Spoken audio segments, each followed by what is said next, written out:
Hello and welcome back to the Game of Muscle YouTube channel. We're jumping into Race Room Racing Experience to check out the latest content that they've added to the simulator as of a couple of days ago. And their monumental, ginormous, beyond belief, greater than the Grand Canyon update, which includes 64-bit memory executable, what allows the game to have more cars and more stuff going on, maybe run a little bit more efficiently, we'll see. First pass for true triple screen support, we won't be testing that, but that's nice to have in the game nonetheless. The game's now providing more information to all players present on a multiplayer server whenever the server is waiting for players who are still looking to the game. I don't even know what that means. Added a bindable key to reset force feedback whilst driving. That's nice. If your force feedback cuts out, you have a force feedback issue. Car reflection quality on high now draws reflections at full frame rate. That look rather funky. Game no longer allows driving a sequential gearbox car with a H pattern shifter. H shifter users no longer need to change the H pattern gearbox option manually. Oh, that's a nice change. I wonder if that's from our relentless complaining in previous streams, or maybe they just thought it was a good idea. Hi, Lychee H, Daniel Van der Ver, Denswell Benito, hello. I'm not running a server straight away. Hello, Kobe Tanium. I'm not going to run a server straight away. I'm just going to check out the cars in single player. But this is we're just checking out the content really. I want to see what this update is like. Hi, Classic Sea View. Might do some online lobby racing later. I want to have a look at these cars first. Put some laps in with them. Give this update a little bit of a test. It does support VR Smoking Spitfire. So let's look through the rest of these the patches here. The patch notes. Damage system. Fixed a case where the point of impact would not translate to properly visual damage. Oh, that's nice, because one of the things that Race Room has is crumple zones. You know, when you crash it deforms. I think it's just a pre-done animation and then it swaps out the model for the crumpled model, I guess. But it looks quite nice. It's quite effective, you know. It's actually better than what you find in a lot of sims at the moment. Single event. We've got the Callaway Corvette C7 to start proceedings off. What's the update? That's what we're going through. Marquis Godwin. I don't know if there's anything to VR support. Just keep looking through this list. Damage system. Fixed detachable parts randomly disappearing in replays. I'll scroll through the list quickly to see if there's anything super exciting. Sound and physics and AI. Improved overall AI behaviour. That's nice. Rate for AI calculations is now increased for AIs in the direct vicinity of players. That's nice. Tons of AI improvements actually. AI no longer ignoring other cards at the end of sessions. That's good. No broken wrist when the session finishes. Hello, Wicked Cool Reviews. Hello, Rapster. All cars now have reworked gear shift volumes and reverb effects. GT3 class cars updated physics and tyre model. We'll be checking that out. It's GTR3. I don't know if that's because GT3 is like a license. I don't know how that works. Hi, like Linus TV, Simon. Oh dear, Robert. Have you got a really attractive sister? Because I would like to marry into the Ungoro family, and I'd take her name. I'd be Mr. Unguru, Mr. and Mrs. Unguru. Oh, it's the best name ever. P45 Competizione, new cockpit sounds. Fix the cockpit camera that wasn't looking straight ahead. Really want to play Race Room, but somehow I can't start the game. That's weird. Wonder what's going on there.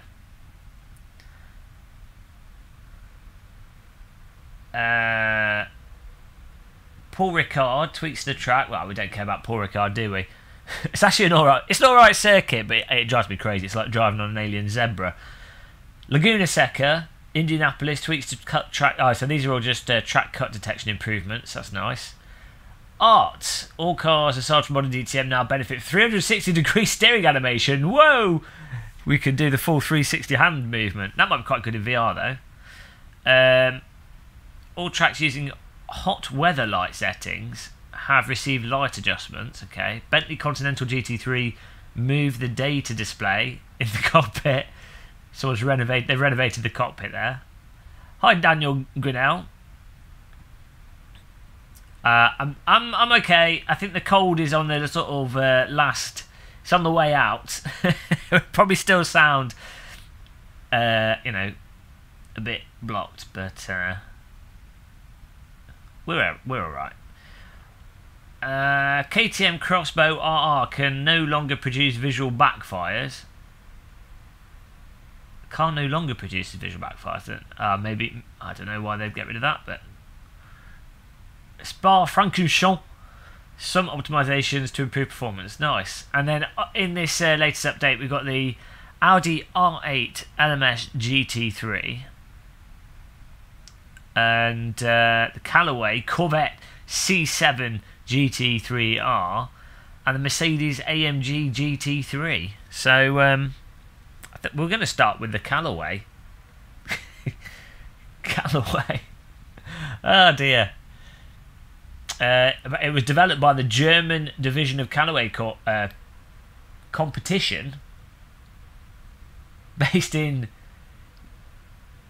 Lingerten, Hilbern, Germany.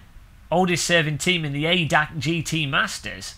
Callaway Competition can look back at its very successful 2017 racing campaign, winning the Drivers' Junior and the Team Championship. Oh dear. The Callaway Corvette is powered by a 6.2 litre V8 engine, based on the standard Corvette's LT1 small block. The engine delivers a massive 600 horsepower, which transfers to the rear wheel via 6-speed X-Track sequential gearbox. And on that bombshell, we're now going to drive the car. Let's get into it. Adaptive AI, number of opponents, 20. Time of day. Let's go for noon. Or should we go for afternoon? Let's go for noon. I mean, noon is midday. Instead of noon. Noon's a bit of a ridiculous word, really. Do you also have some stutters in game? I've not tried, we'll find out. Visual damage, realistic. Mechanical damage, well, leave it off for now. And rule presets, custom, practice off. We'll put qualifying on. Single session, qualifying.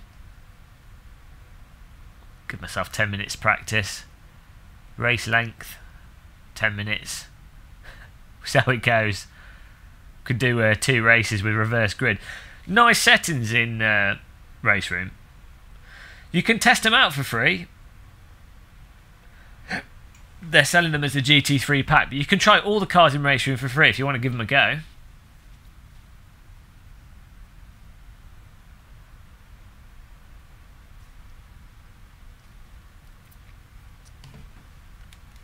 Let's get this up here.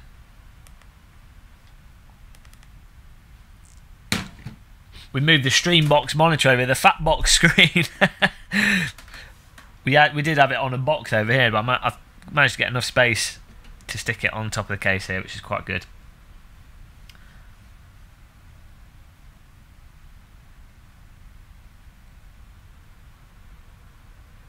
It seems like we're good.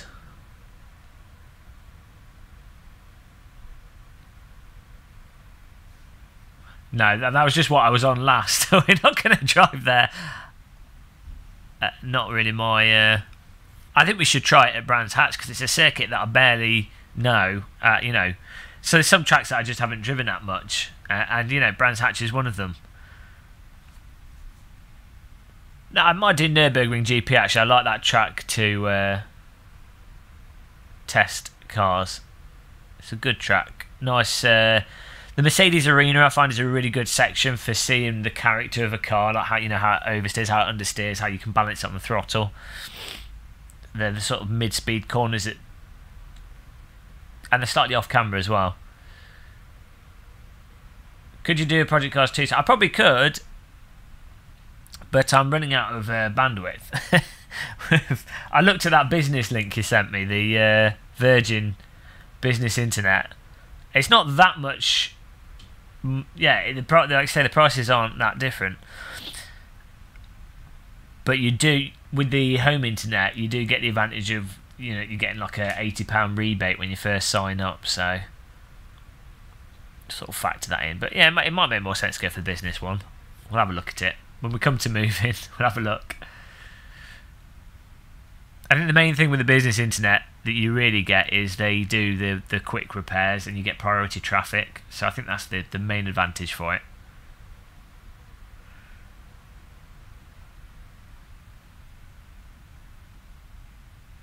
Four in your rig with SimVibe, nice. Okay, well this is all set up. 20 cars, we've got qualifying. Physics on Get Real. We'll go for adaptive AI, but normally end up putting it around about 80. But we'll put it on adaptive. We'll see how good they are. Standing start. Okay, this should all just work.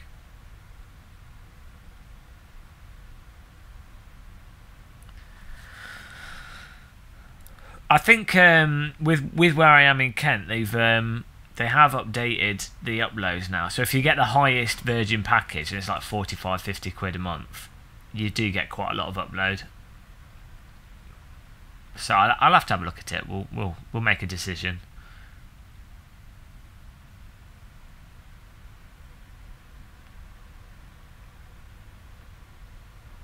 Hello, Space Monkey. How's the mic sound quality? Is that all alright? I've reconfigured the audio again. So basically I've got the mic actually doing the EQ properly. The last stream I sounded like I was in a tin can because it wasn't going through the EQ of the microphone. So hopefully I should sound a little bit more bassy. Hello and welcome to Radio Muscle. Today we're driving Race Room and we're going to the Nürburgring GP circuit. Our next track will be provided by Rapster on the guitar, called A Sim Racer's Lonely Life. Rapster wrote this song 3 years ago but didn't publish it, but after splitting up with his partner he's now decided to go public with this song and sing about the woes of living in a sim rig. So over to Rapster with A Sim Racer's Life. Come on Rapster, you got to start singing now.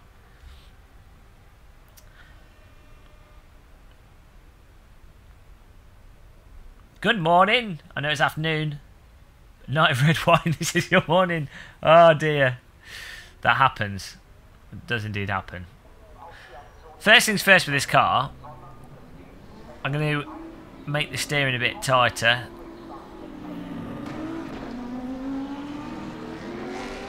What you guys might find interesting, if it's still here.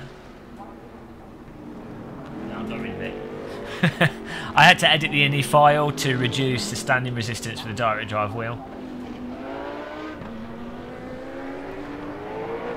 That's all that.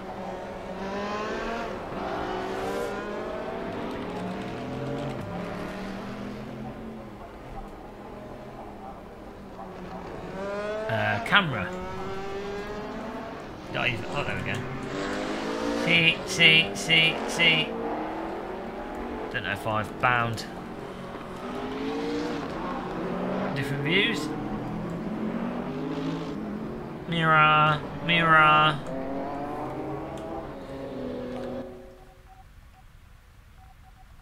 Control settings.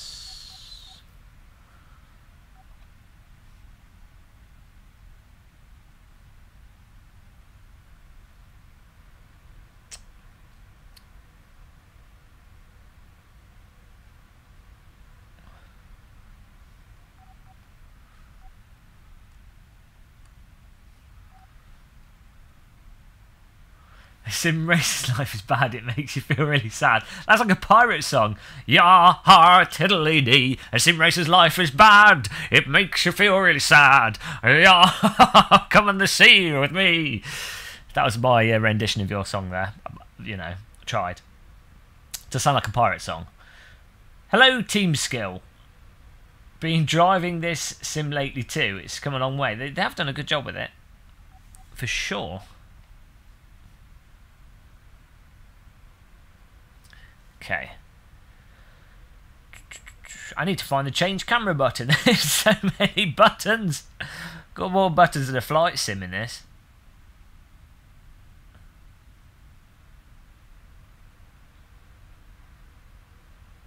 All I want is change camera. I've got move cameras already set up, but I just want to cycle through the cameras.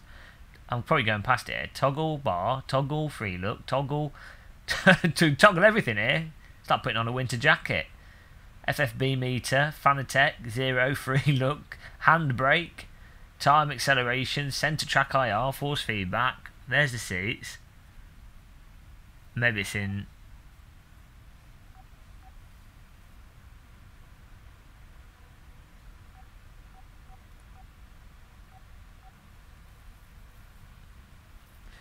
What wheel settings are you using? I've kind of using a bit hokey wheel settings at the moment, so I'm using a direct drive wheel. You guys could, I don't know if you guys could see that. Zoom in a bit. So that's the MOS settings I'm using at the moment. I've put quite a bit of dampener on it, and I'm using dampener in game, and quite a bit of filter. It's not optimal. I've not fiddled with it that much, but these are sort of safe settings from going from car to car and not breaking my wrist when racing multiplayer with the DTM. But we need to re-look at our settings. But that's what we're using on the MOS side. Kim Muscle's the new Freddie Mercury. I detect a hint of sarcasm, and I'm deeply offended. Guys, tell me where the change camera button is. We need little pictures for every single option, because I can't deal with this. This is like a dyslexic's nightmare. I'm not using SimuCube software because there's some games it has problems with, so I've been told. And it's still really beta-y, so I'm really interested to try it, but obviously because we do a lot of streaming and we jump from sim to sim, if it doesn't work with one game, that'll obviously put a bit of a dampener on things. So, and MOS works really well, so I haven't using MOS. I haven't ever gone, oh boy, this is wrong. This is terrible, you know. So I'm sure we will swap over at some point, but that'll be a whole day of messing around with settings. You know, I'll make a party of it. Driving view. Okay, where's this? These aren't even alphabetical, are they? What? I don't know how they program this, but. What would be really nice, here we go, feature creep. They've divided them up into sections here, but you could have like, these could be colour coded or something, I don't know. They could do something to separate it out into sections to make it a lot easier to browse through. I don't know. I love just feature creep in developers.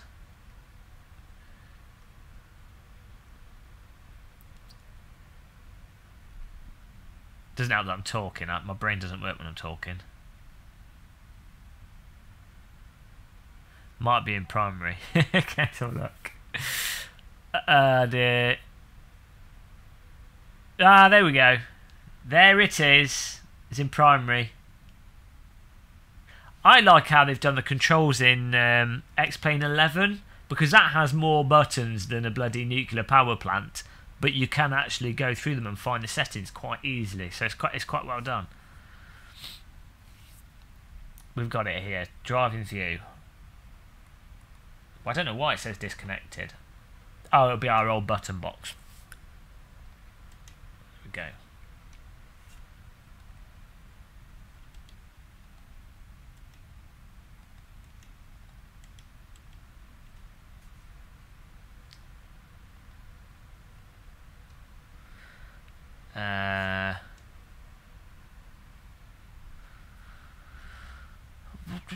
What do we need? Starter.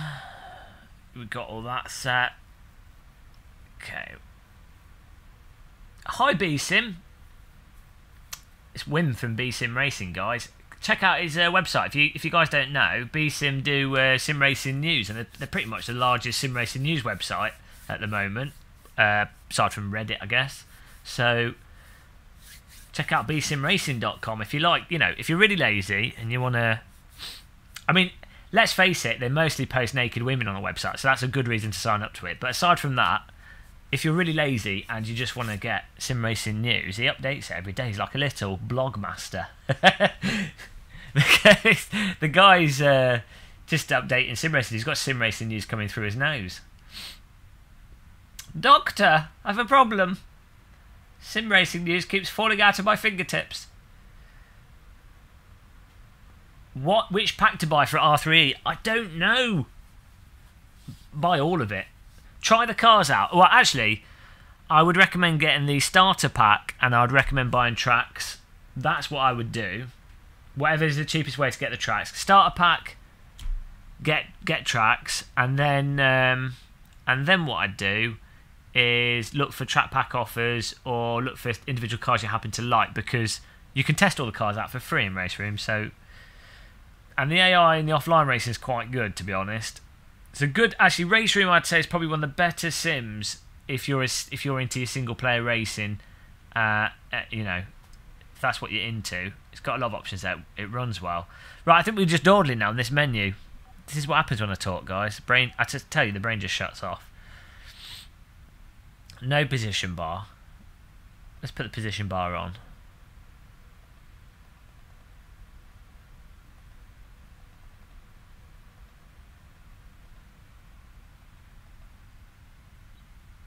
Hi, Martina Moore. Martina Moore. Ah, j'aime. It's like Italian French. I don't know what's going on. 5 AM in California. Coffee and sim racing on a Sunday morning. Oh dear. You can get packs on the store. Starter, Pro, and Premium. Yeah. One thing to notice, if you've got stuff in Race Room,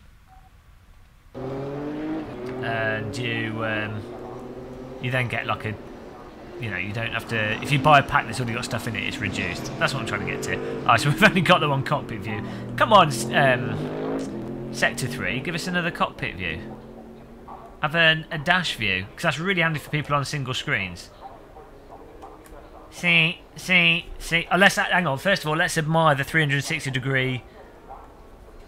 Okay, maybe not with this car. I guess this car doesn't rotate 360 degrees. But cars that do have more than. What lock is that? You know what I'm getting at, guys. Cars that have large amounts of lock or rotation now allow you to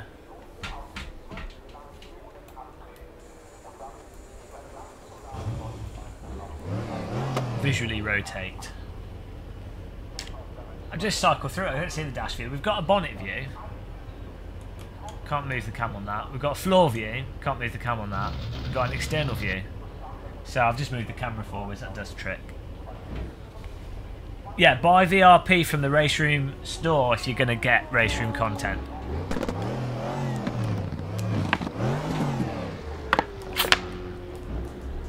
Okay. Oh, I better put this. There you go. I've just realised we've got a fan blowing. Probably picking it up on the. Sandra Miller. Find hot baby. Hot baby fot. What? That's it. Oh, the bots have gone dyslexic now. Why the strawberries? This happened yesterday. The bot strawberries is a dyslexic sex bot. Oh dear.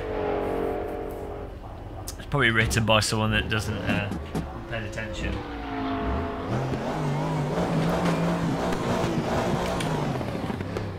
We've got a cameraman that's not exactly focusing on the action.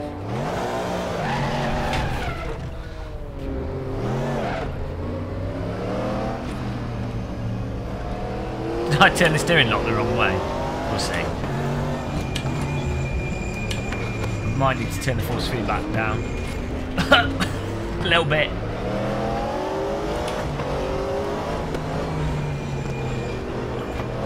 We do indeed have the forcing back on rather high here. Oh dear. I'm going to turn that down. I do not have the energy levels for that today. This is a nice thing with driving simulators. If reality is too much for you, just turn reality down. Do it in MOS, which is probably the worst way of doing it, but it's the quick way of doing it.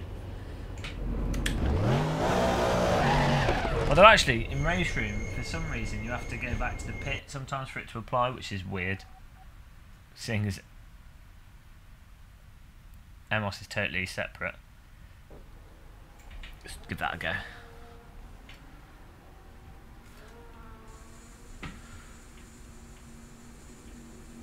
Oh no, Windows update.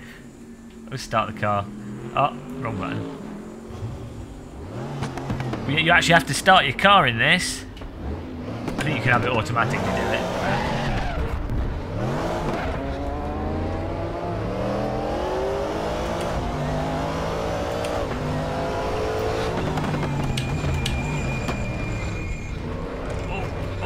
Oh god! This stiff force feedback.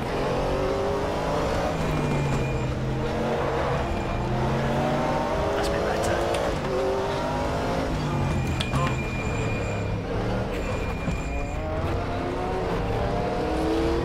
It's nice. Is the stream going out at 60 FPS? Should be. Does stream quality look good to you guys? Should be good. We're running 4 megabits up on this and 60 FPS, 1080p.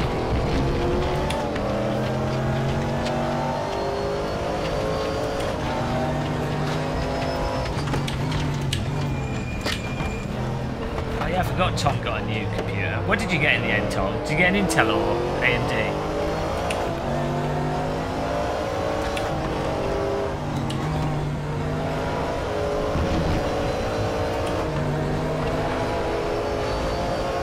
You can really feel the limit with this actually, quite good. Right, in terms of turning, you get that vibration on the front tyres when you're turning too hard.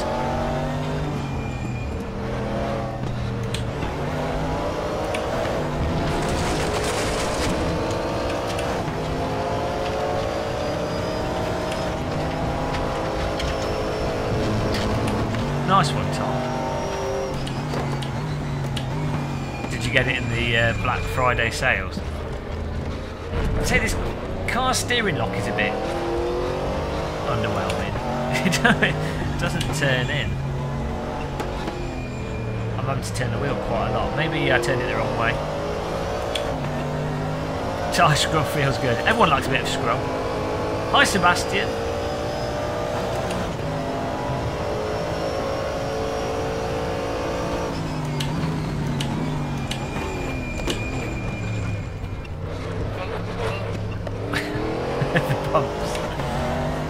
I mean, direct drive wheels are incredible.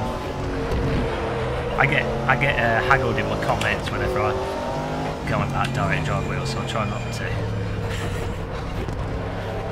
But they are amazing.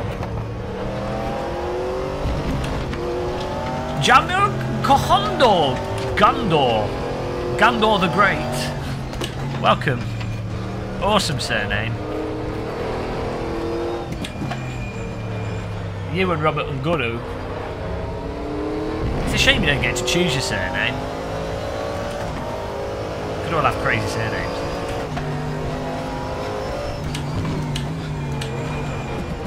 Hello, I'm Joseph Smith. I've got a boring surname. What did you say about 64-bit? Not much, just it's got 64-bit, and what that probably translates to is slightly better performance and the ability to I think you can now have more cars on screen. Someone messaged me saying you can have 100 cars on the big ring, which is pretty bonkers.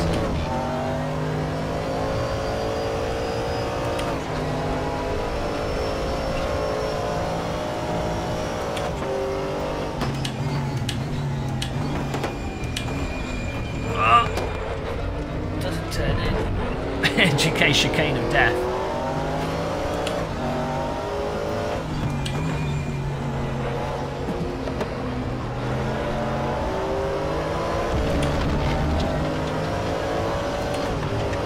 There you go. It allows it to use your RAM properly.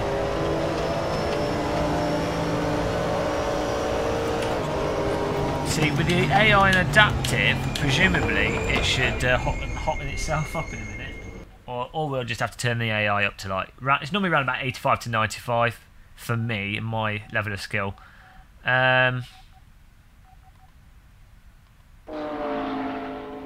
See, steering lock.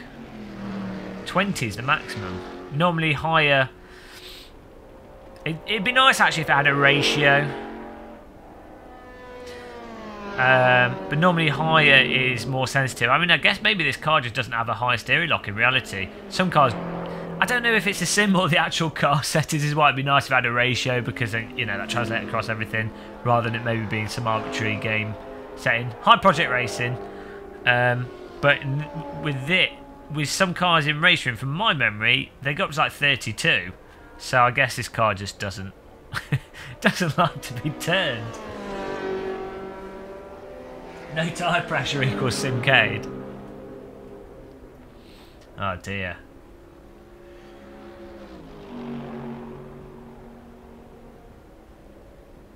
I like Race Room. I definitely find it... about a year ago now, they did a big update with the force feedback, and that really transformed how it feels to drive. We might have to turn the AI up. I think we'll do that. I'm just going to quit the session and we'll put the AI on a harder setting. We'll just do a 5-minute quali. Race Room is nice and convenient to get into a quick game. So if you were into sort of single player, the AI is not necessarily the best. I wouldn't say they're as good as well-tuned R-Factor 2 or Automobilista AI, but they're good fun. And it depends on the class of car that you're racing, and you know, it's like all the other simulators with the AI. But I think of realistic simulators, if you like single-player racing, it's a good sim to get into. Lots of cars, lots of tracks. You can try the cars for free, as I say. Let's set it to... I don't know. Let's try 90 and let's get our ass absolutely handed to us. Let's increase the opponent number to 25. We're gonna get absolutely done. We'll give it a go though. R-Factor 2 AI can be really good, but it depends. It depends on you setting it up right. They've been tweaking it, improving it though.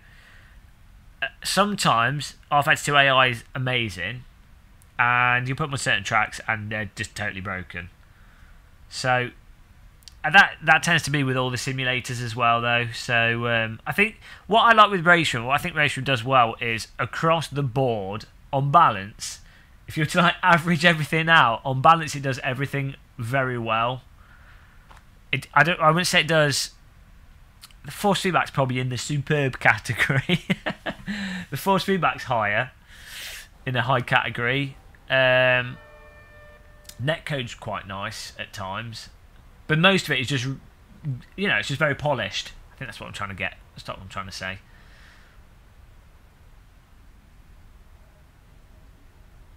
You haven't missed much. Whippity whippity whip. Hello. Discord. What's that? Oh, join our Discord. There you go.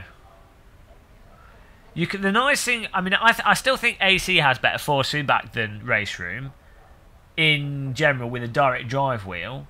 What's good with Race Room though is you can tweak it to get the type of force feedback you want. So say you have a specific type of force feedback that you're used to and you expect, or you know what you like, be that exaggerated or not exaggerated, or you know whatever, you can tweak it to your liking, and it's not that hard to tweak it, and it gives a lot of information as well. You know, tyre slip, understeer, load for braking, self-aligning, suspension. It's really good.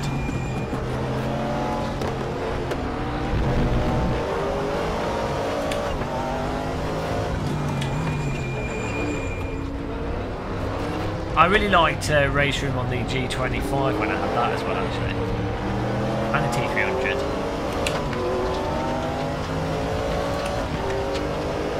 The thing is, I think objectively, R Factor 2 in some ways has more responsive force feedback, but it doesn't. You can't tweak it in the same way that you can with race room. So I think you can get the result you want with race room, whereas with R Factor 2, with a direct drive wheel, you kind of have to put a bit of filtering on it. R Factor 2 force feedback's a little bit over the top, I think, and very car dependent. I mean, at times R Factor 2 force feedback's incredible though. So R Factor 2's kind of just hit or miss with its content. As I say, race room is just very polished and across the board with its content. You load it up, you pick a car in race room, it's probably going to be quite good. R Factor 2, there's stuff in that that's a bit pan. Same with Project Cars 2. If you say you didn't know anything about it, you didn't know that the Caterhams were the best cars ever made by man, or the Clio, you could load Project Cars 2 up and just drive some absolutely atrocious cars and just not realise. Race room, I think the cars, I can't think of a car that is particularly, you know, so bad that you're like, oh god.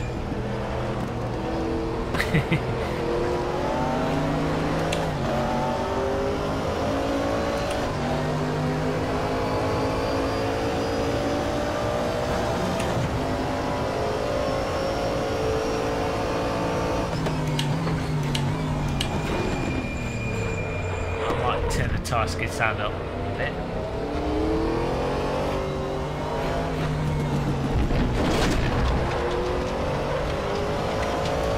The car handle's nice. I mean, it's a GT3 car. It's not those snappy vehicles. Force feedback's nice though. Nice, and I can start. I'm getting a hang for the slip and the steering. It's quite decent. Well, we don't talk about iRacing. I think they've banned my account, you know, on iRacing. I need to phone them up. I asked for a refund because they auto-charged me and I didn't want it, so I expected my account to not be active. But I tried to log into my account just to check something, and it wouldn't even let me log in. So I think they might have banned, maybe because they know, because I've slagged off iRacing too much. To be honest, you know, we won't talk about iRacing. I'm not the biggest fan of iRacing. I like the online multiplayer structure and the competition structure, but that's about it. I feel like it's really scammy how they sell stuff, but you know, that's for another video. You could probably put the same criticism towards race room in some ways, but then with race room you do, though it's got a DLC disaster disease, you can access it once you bought it. It's not like a subscription thing, and you can try everything out for free. So you know exactly what you're getting. But race room obviously doesn't have the online, so well, you know. I don't think they probably haven't banned me from iRacing. It's probably just a weird account issue. Contact them.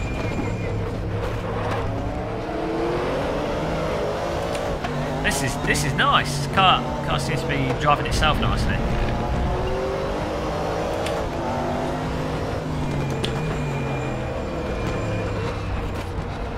Oh yeah, I don't like iRacing physics really, so you know. You've always got to have one sim you don't like, don't you? It's part of being a sim racer, you've got to be a fanboy.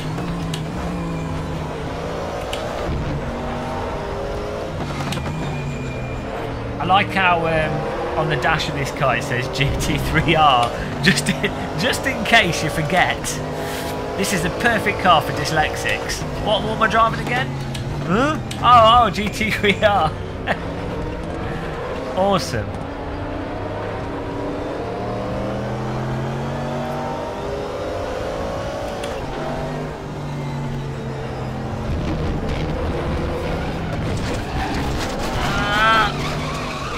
That's what I get for into the chat room. That was your fault, Wim. I was reading your overly long comment. Well, I think when it comes to value for money, though, that's always a case of, you know, it's if you spend a lot of time doing anything,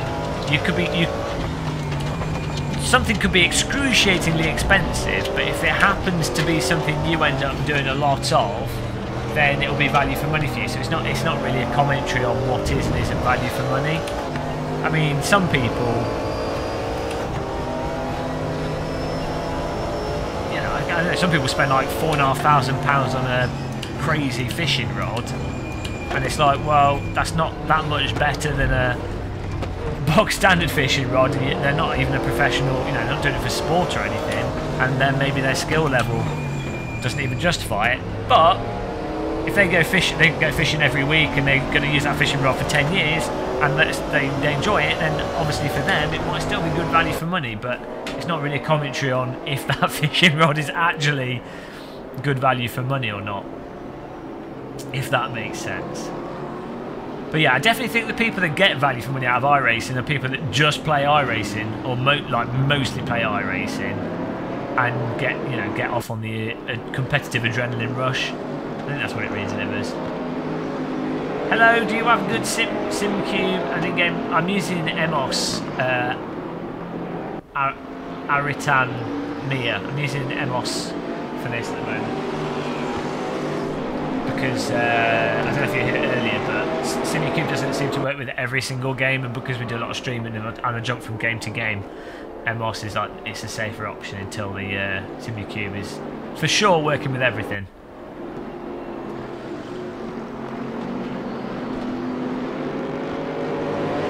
Need good equipment fishing. Hey, I went it depends what type of fishing you're doing, but I went fishing for it was a year ago now. It's sea fishing for mackerel. You know, if you want fish for dinner and you fish at the right time, mackerel are suicidal. We were catching fish through the eyes. I was using like a £15 fishing rod. I got like 30 fish in 20 minutes. They were mental. So, you know, it obviously depends on the type of fishing you're doing and the time and where you fish. But these mackerel were crazy. I think they wanted to be eaten. Yeah, that's what we're using to stream PESB 69 at the moment. Corner smoke is fixed now. You should join our servers, Kajal, when we race Project Cars 2. I didn't qualify in first, did I? Oh, we need the AI on even harder. Okay. Tell you what to do. one last qualifying. Let's just put the AI on 100% and get destroyed by them. That'll make me feel good.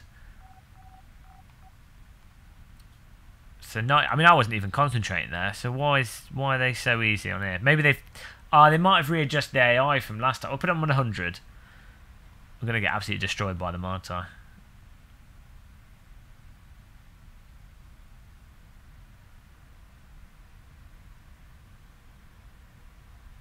Frustration simulator, whippity whip.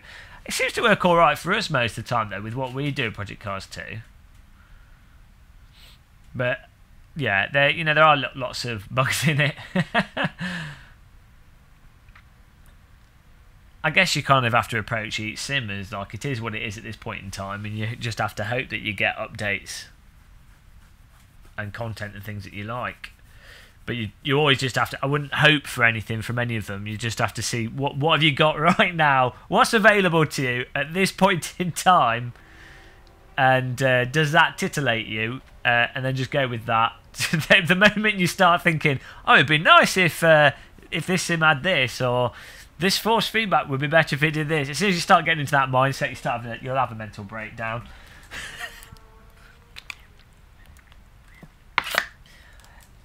Probably do some Project Cars 2 later, Napa. Just going through, checking out its race room update at the moment.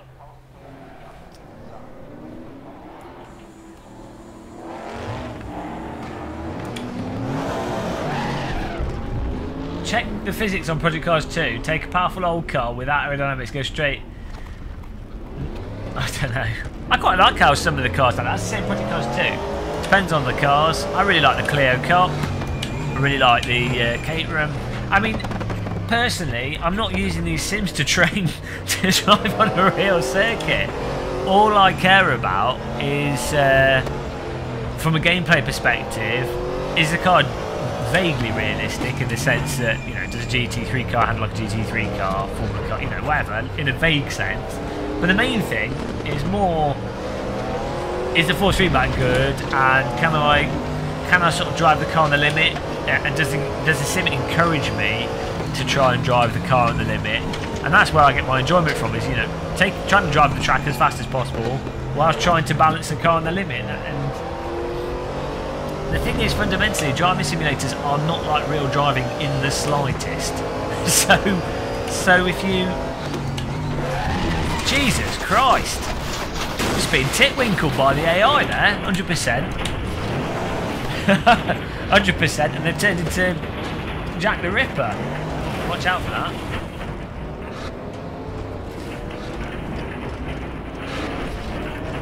Yeah, so anyway, end result is just trying to have fun with the simulators. In fact, if a car tells me what it's doing, what I need to do to drive it, then as far as I'm concerned, that's pretty much what I'm looking for. And then after that, it's what does that sim additionally have in features, graphics, sound, multiplayer, VR.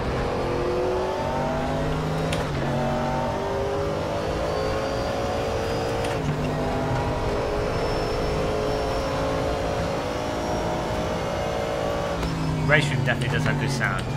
Tell me a story, Project Racing. As long as it's not a erotic novel, sure. Stories in chat. The worst thing about R3A VR camera after finishing a race. They might fix that. We'll give it a go. I've got the VR headset plugged in. Just can't sit in chat with it, that's the only problem.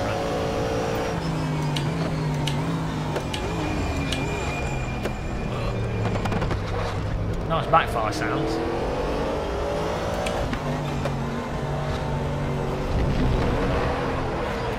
Yeah, force feedback's really solid with this. I mean, this feels really nice.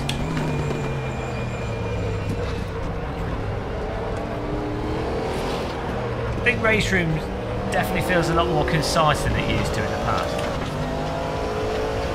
So the conversation's turning towards Simcade. Well, that's it. That's a good example, actually. Like, if I play something like Forza, which I've spent about 5 hours playing now, I play that and then I'm like, oh, and, you've got control of the cars. It kind of, in theory, ticks the boxes that would make it enjoyable, but it doesn't have the depth there. And I think that's the main thing that driving simulators bring to the table, is there's that extra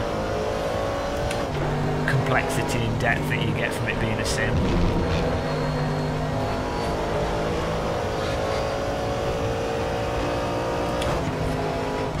Yeah, I didn't even understand that word. It doesn't exist anymore. The AI seems to be driving a bit faster. In front of us, it's nice.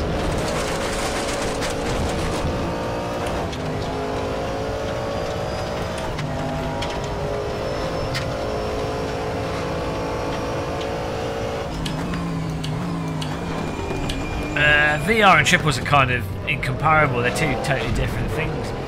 Mr. Whippity Wit. Both are pretty, you know, both are really good. I mean, I would say though, personally, I would go VR or nothing. But I can see if you've got a really good triple screen setup, I think it can be really nice.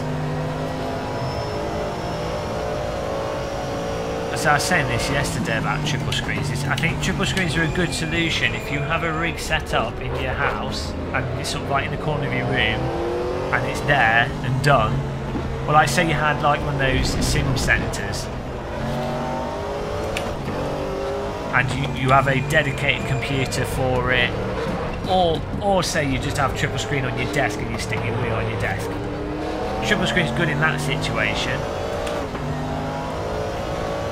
but the moment if you do a lot of VR on the same PC or other things, you'll find you have to keep unplugging the monitors. You have to have half a ton of power cables. You have to have the space for your rig with the monitor mount on it. You know, so it can turn into quite a pain in the arse.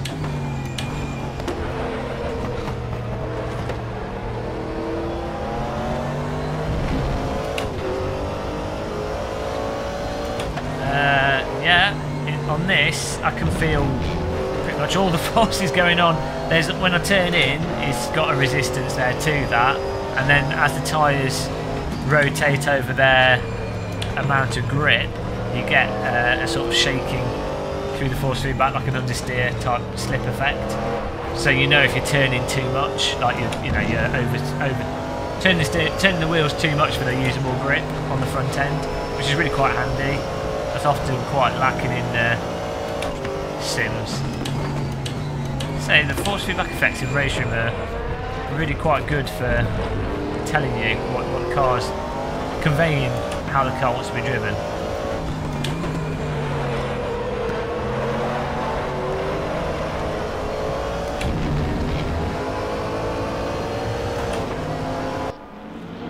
Qualifying complete. That's a P45 Competizione in front of us there. Nice car.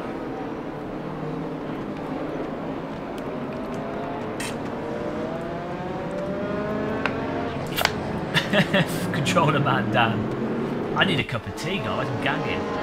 The problem with Project Cars 2 is that they published it as a simulator, but once tested, the result was no good physics. The physics is pretty good in Project Cars 2, full of bugs. It is rather buggy. Lots of cars. Some of the cars are pretty terrible. I'll agree. It's just rubbish. VR support's rubbish. VR, I think it works pretty well. The problem is the game's just too heavy and it does that twitchy camera movement thing. But as I say, it depends on the car. I really like the Clio car, the Caterham, that Ferrari 133 or whatever, you know, crazy Ferrari. The Radical SR3 is really good. And the track models are quite nice.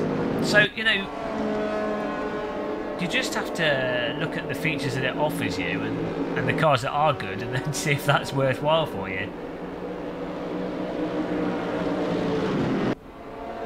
Project Clio 2. Project Caterham Clio 2.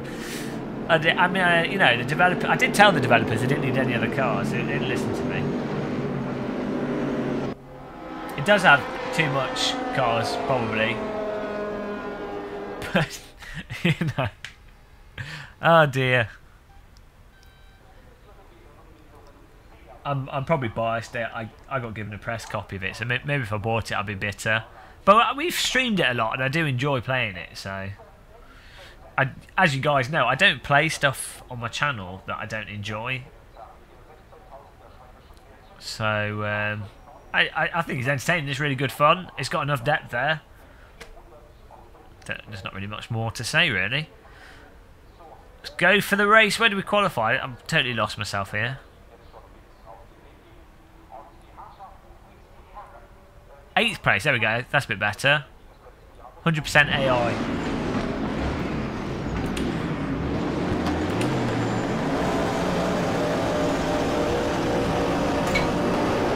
Oh, a bit slow to get going, this.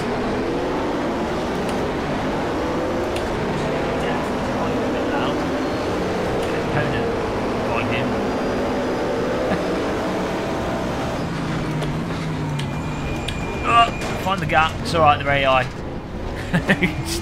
Wedge yourself in. Ah, I did turn the driver names off. I don't know what the shortcut is.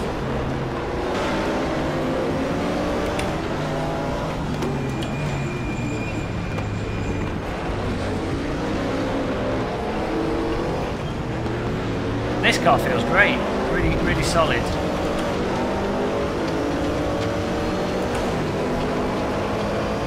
Whenever you play another game. I know.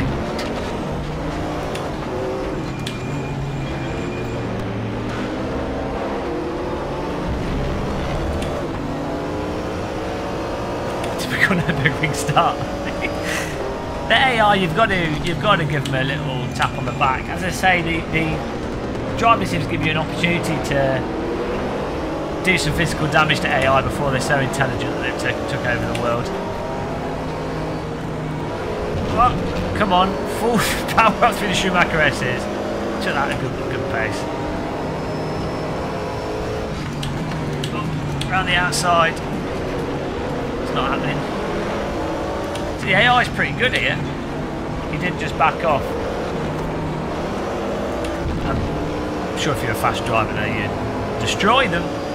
Nice little overtake on in front of us there, that black car.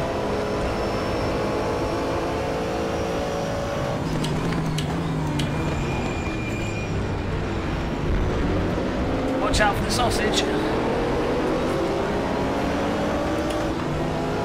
I can't read shout. Concentration levels are through the ceiling. There we go. Why are people obsessed with AA? I don't know.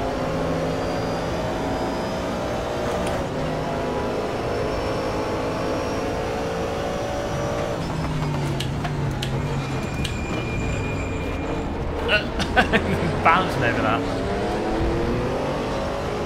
Even against AI we end up in 7th place. That was nice. So, I mean, the car gives you a good amount of controllable bad driving, which I always appreciate. Don't know how much that was done by traction control.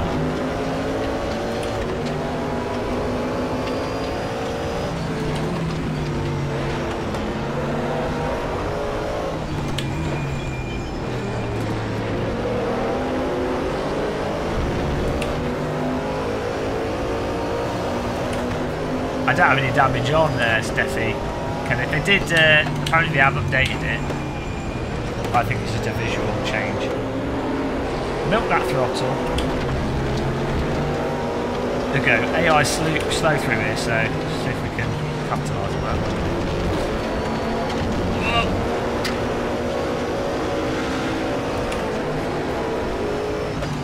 Well, with the whole SimK thing, in my opinion, and my opinion is the only one that matters, of course.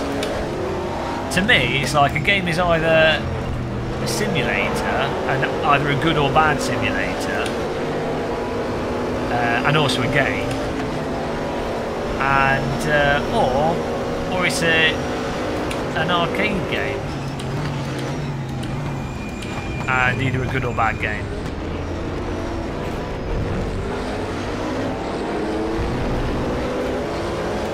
The thing is, you can use any game as a simulator. Like you can use Gran Turismo as a simulator if you want to train, and you can use loads of things to actually train. I mean, drivers used to just sit and visualise the track, and it actually works. You know, so if you've got a realistic track model in anything, even if it's maybe even like top 2D top-down games, if it's a realistic layout, it might help you train focus in some ways. Not maybe in a literal way, but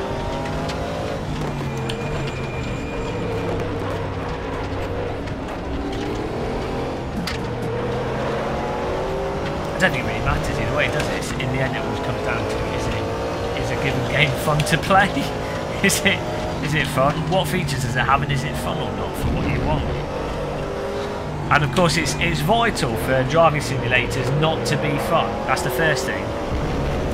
If it is fun, it's not a simulator, so that's the first rule you have to pay attention to. This car's really solid. It's really easy to drive, but really predictable and really solid's not a very good descriptive word, is it? Whoa! Oh, Jesus Christ! What was I saying? What was I saying about being? This is why we've got damage turned off, so I can get away with that. Rejoin the track. Oh no! What have I done? What have I done? Whoa dear. What was I saying? Very predictable. Ah, yes. Oh no, we've killed the AI. Very predictable. Very easy to drive. Schumacher S's claim another victim. Bloody hell. Yeah, I need to make a cup of tea. Well, back to last. Let's see what we can reclaim. Smooth. What was it? Was it Project Cars 2? I know it was AC we were playing. We were playing. It was with the Porsche that we've got in our sim racing system. Porsche Carrera RSR. Jesus Christ, get out of my way. There we go. Punishment for braking too soon. Green car. It winkled. Yeah, with the Porsche Carrera, we were driving that in our series, and it was at the Schumacher S's. In driving sims in general, that's probably the case in reality. If you hook the inside of your wheel on the Schumacher S's, you're done. Let's try and pit maneuver this guy. No, it's not working. Try. So yes, an easy car to drive this, as long as you don't put a tyre on the Schumacher S. Don't do that. That's one tip. Pro tip, guys. Schumacher S of death. I want to Google some YouTube videos of that, Schumacher S's, and see what happens. I want to see some cars losing it at high speed.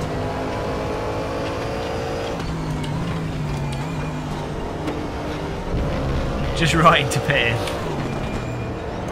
I don't think you can pit the AI in race room because they're too solid on the track when you drive into them. They're like tank cars.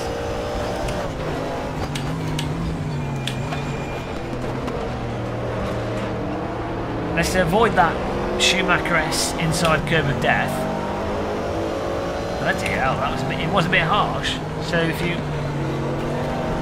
hook the tyre on it, you're done.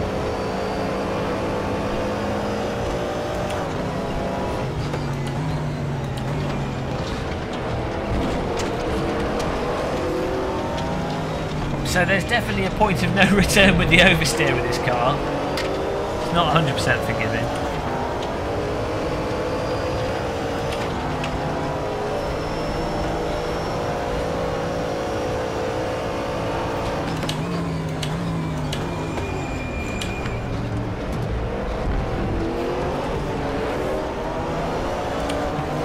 Thank you, Tuna No Crust.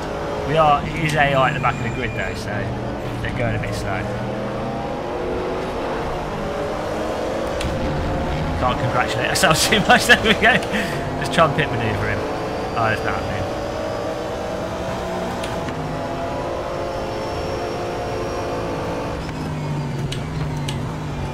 move. 100% difficulty seemed like a nice difficulty for the AI though. The front of the grid is at that difficulty is reasonable. And also, unlike Forza, they don't spread out stupidly. Bloody hell, Forza 7. I've been playing, as I said, I've spent about 5-6 hours on it so far. And when you get the AI on a good setting in Forza 7, it's a challenge.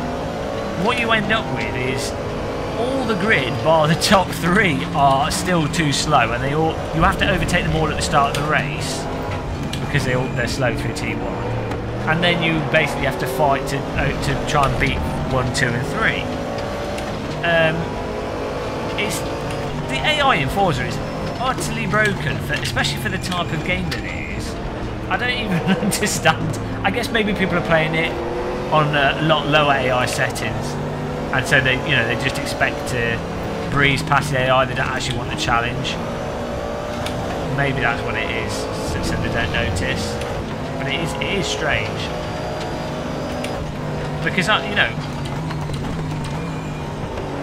it has horrendous rubber banding as well. But typically, you play like Split Second, Burnout, those types of games, proper arcade races, and the AI can be a really big challenge in those games, but a really satisfying challenge.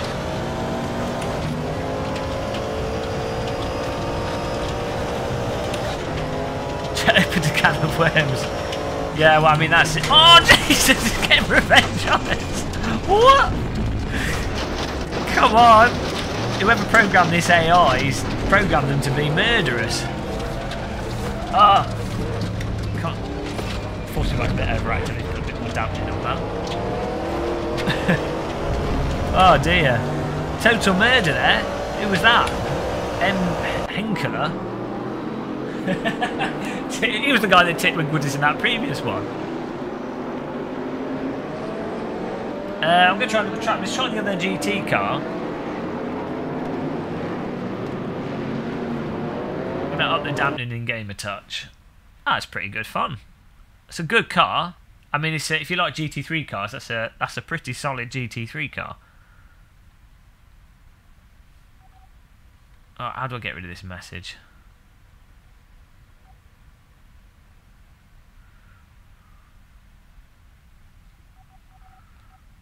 We've got this. Seems to think we've got something new. Oh, it keeps. What's going on here? Device connected. Oh, there we go. Just what it tell us repeatedly. Okay. Force feedback. That's what it's going to do.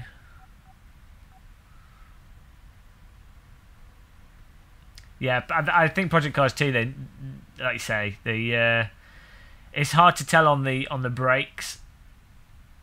Yeah, the front end feel on the braking. It'd be nice if they improved that.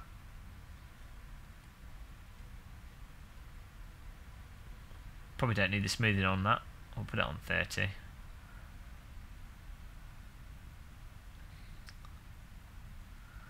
Turn the dampener up really high. The force feedback's a little bit overactive in race room with a direct drive wheel. I mean, once you've dialed the settings in, it feels fantastic either way. Hi SimRace 002, thank you. See, SW20, Dex on button box, Fanatec shifter sequential 1.5. Can't see them. Pedals down here are Proto Simtech PT1 pedals, and it's all mounted to Somatic K2 cockpit. So what's the next car? Let's have a look. We've got. So that was the Callaway. Let's check out the Audi R8 LMS. See how it's different.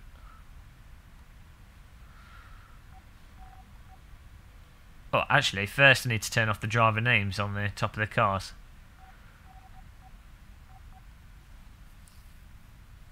Hide driver names. Toggle driver names is probably what they've called it.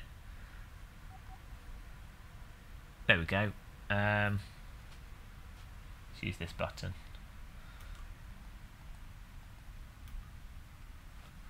That'll do.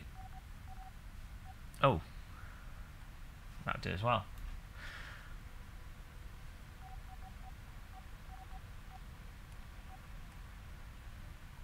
So. This is Derek Spear's design button box. So I did not make it. I'm not particularly handy. So Audi R8 LMS GT3, powered by a V10 engine, 90-degree cylinder engine, angle engine with 4 valves per cylinder, DOHC, gasoline direct injection, emission control by 2 racing exhaust gas, catalytic converters. The power output is variable by means of restrictors and can reach up to 430 kilowatt, 585 horsepower. The rear wheel Audi R8 LMS also features traction control, clutch, electro-hydraulic operated 3-plate racing clutch. What? Electro-hydraulically operated 3-plate racing clutch. Hello, could I please have, I'd like a pint of beer, and I'd also really like to try one of your electro-hydraulically operated 3-plate racing clutches, please. Looks tasty. I think its engineer's gone mad. Audi LMS Ultra. R8 LMS GT3. Is it that one?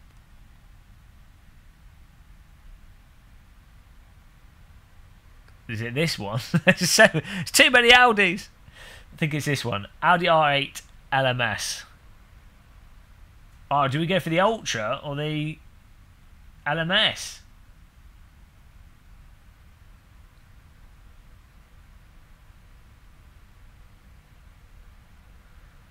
I found Jack Spade's files are good. Yeah, Jack Spade's files are about help Project Cars 2. Gamer Muscle, I know you've been very busy, but hoping your Fanatec shifter review video, hopefully, it's good. It's a good shifter. It's a lot of money. You have to buy a separate dongle. It's a good shifter. There you go. That's summarised what's probably going to be said in the review. If you want a nice solid shifter, and you got the money, and you don't mind having to buy a separate USB dongle for it, it's a good shifter, and it's got the fast sequential mode. I'll do the LMS. I'll go for the... oh, what have we done there? Wrong car. We're going to do the LMS. The LMS. Oh, what? Oh, Edge? Is that like Castrol Edge? The Castrol Edge. Is it fuel or oil? Nice car skins. Oh, here we go. Ulster Motorsports. The pink has sealed the deal. Let's go to a different circuit. I'm tempted to go to Brands Hatch with this. KFC livery. I didn't see it. Hang on. Was there a KFC livery? Are you joshing me? If there's a KFC livery, we're going for that. I don't... Ah ha ha! Sorted. Hang on, did we pick the right car? Let's try that again. Picked the wrong bloody car, I think.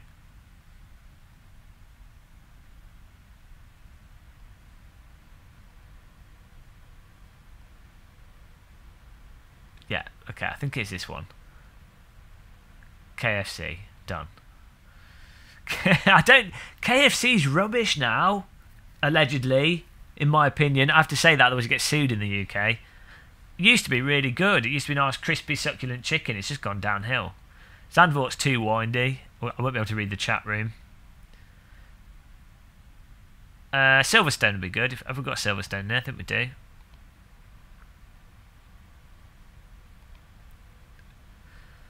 There we go.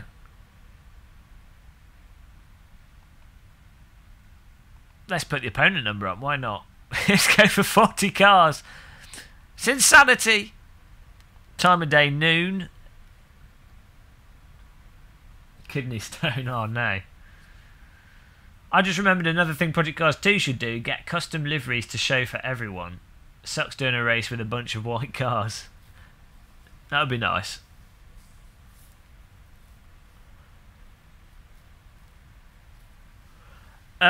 Daniel Grinnell, I haven't. No, I've got a press account, so I get access to all the race room content for free. So I can't really complain about that. I've been turned into a shill, race room shill. One of the advantages of doing YouTube channels is you do tend to get games for free. But to be fair, prior to them giving me a press account, I had already spent about 35-40 quid on it. So I'd already bought into it, so it wasn't completely for free. Shilltastic. It's a 1080 Ti Dom GTR. Free direct drive wheel, free sim rig, free shifter, free button box, free pedals. Yeah. I bought the steering wheel. I did buy the steering wheel, but I didn't buy the button box on the steering wheel. Free singles in your area. It's technically it's free, isn't it? But obviously it's what I do for work, so the cost is your soul. that's the real cost. It's not a monetary cost. It's just your soul. Let's do 10-minute qualifying. But I can't complain. It's pretty bloody fantastic how things have lined up. It could be a lot worse. I bought the chair. I bought the chair from a Vauxhall Corsa, £30 car seat.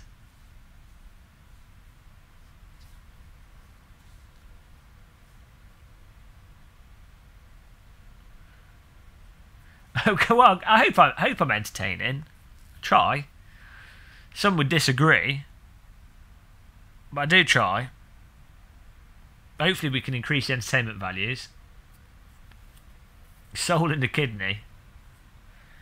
I feel like I've got bloody diabetes though. I seem to be drinking like 5-6 litres of water a day and peeing 5-6 litres of water a day. I need to go to the doctors. They'll be like, no, you just got hypochondria again.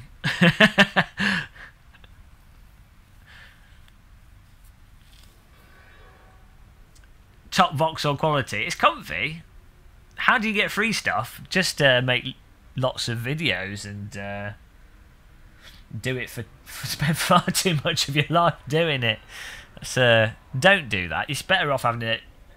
Probably is better off having a normal job and then spending some of your spare money on it. To be honest, it's probably a better way of doing things. But you know. Car setup, steering settings. Let's turn this up again. I like my steering nice and responsively tight. 4K TV. I was so close to buying one in the Black Friday sales, but the TV that was on offer had that thing where it was the fake pixel. Yeah, well, not the fake pixel. You know what I mean? It doesn't have the full colour depth. And reading into it, someone pointed out on our channel, which was cool actually, and then I went and researched it. If you're using the TV just as a TV, that wouldn't matter, but because I use my TV as a computer monitor or for displaying computer stuff, having proper pixels is important. It's like RGB something or other. I can't remember the technical term for it, but is this game from the early 2000s? The original G-Motor engines from the 90s.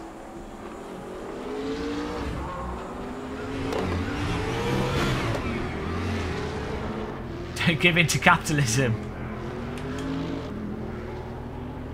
They're not fake pixels, but instead of having... it's like the pixel arrangement. So, Google it, you'll see what I mean.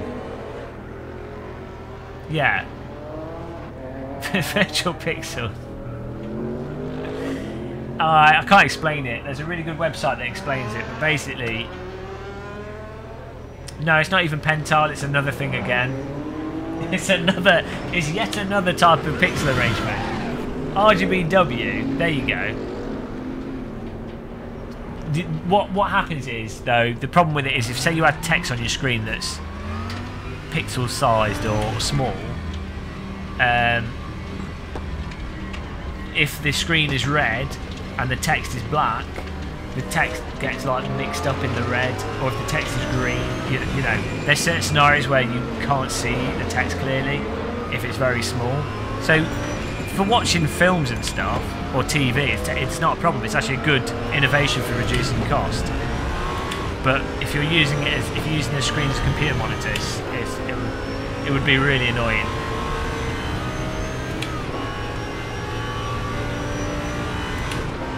There's a really good website that has examples and explains it very clearly that I don't know off the top of my head.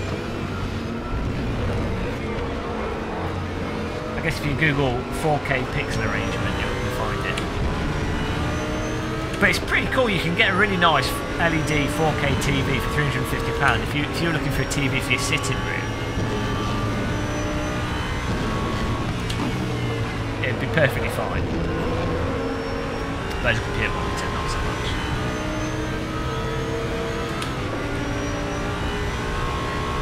Oh, this car! I probably didn't need to turn the steering sensitivity up as much as I did. The steering lock. Car's sensitive.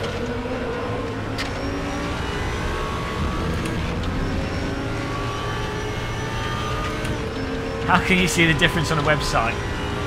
Well, I know you're being somewhat sarcastic, but they took a photograph of it, obviously, and you can then see how the effect works in that photograph. But yeah, I always find it funny when you get like speaker reviews on YouTube or on TV, and they're, you know, like shopping channel, they're trying to sell speakers, and they're like, listen to this, listen to the bass on the speaker. It's like, I'm listening to this speaker through my speaker. Obviously, I can't hear what that speaker sounds like. It's so stupid. But I guess when you're comparing image quality of monitors without physically going there, one thing you can do is you could load up like if someone photographs a screen with a DSLR camera and then zooms in, you could see in general like the range of it in some ways. It's still going to be limited by your screen, but you can change your brightness and contrast, and you can sort of see a relative difference. But at the end of the day, the TV and audio equipment, you have to pop into a store, really. Richer Sounds actually in the UK probably the best store to go into if you wanted to try stuff out, because they'll set it up properly. Unlike PC World, they have crappy demo footage that's not even 4K or set up properly on their demo TVs. It's so stupid. But yeah, Richer Sounds, they've got a little demo room, and you can ask for them to set up a demo for you. And they don't even care if it's for like a budget thing or an expensive thing, but they fit you in. Really good shop. Richer Sounds also do a really good non-scam. Get out, boy. It's AI, guys, don't worry. They do a really good non-scam warranty where it actually has quite good terms on it. It's not unreasonably priced.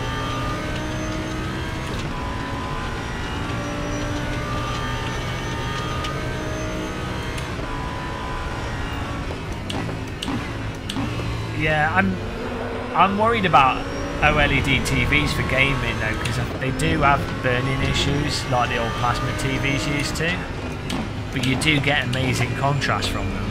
So do you risk it? Do you risk having that start bar burnt at the bottom of your TV? I think if I was using a TV for computer use, I'd probably try and stick with an LED one and just save the money as well. This car's nice. Quite pokey. Nice handling though.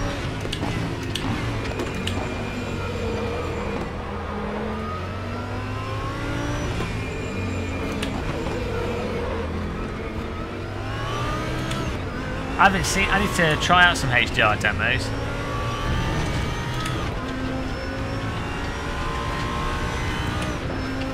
Downshift farting. Is that from the car?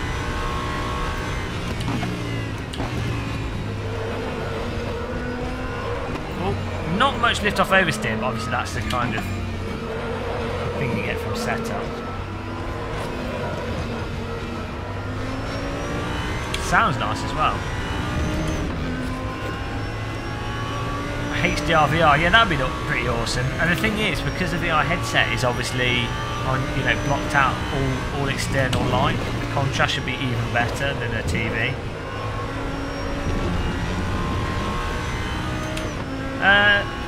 Update seems fine. Everything's working. These DLC cars, or these new cars to Race Room, are really nice, solid cars. Can't fault them at all, really. AI still seems to drive into occasionally. Oversteer comes from oversteering, don't oversteer. I was complaining there's not enough oversteer. I like oversteer.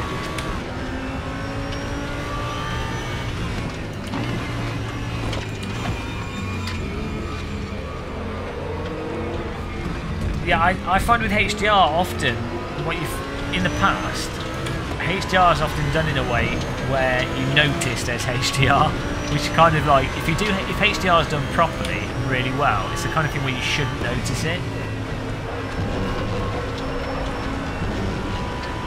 Same with like photography. When you look at tone mapped images, for example, it's kind of like back to front HDR, in that you take a HDR image and then you make it so it works on print or non-HDR screens. But if you can see that it's been tone mapped horrendously and it's a HDR image, not, you know, that's worse than a normal photograph that wasn't HDR and wasn't tone mapped horrendously.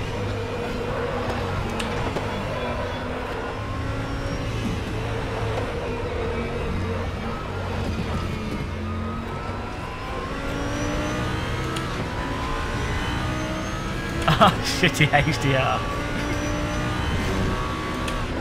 Part of the bugs is when they aim for user having an extremely dark.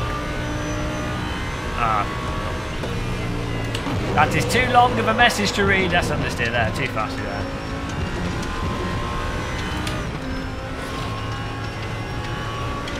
The track cuts on this are quite nicely done as well. The penalty system in racing is probably one of the best out of all the sims. Whoa, we just went straight through Bashy Bollard there.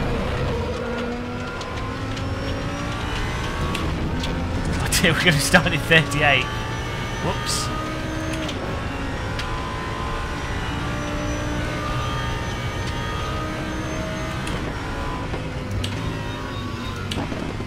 AI seems to be a lot faster on this circuit than Nürburgring. Nice engine sound there from the opponent. You can hear his exhaust spluttering as he goes past us.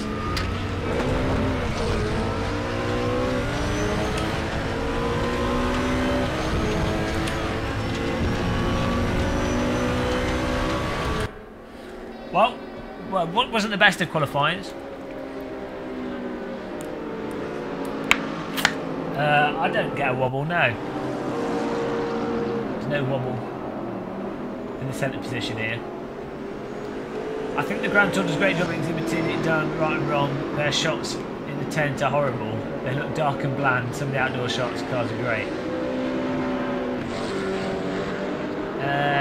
What wheel are you using? If you're getting wobble in the centre,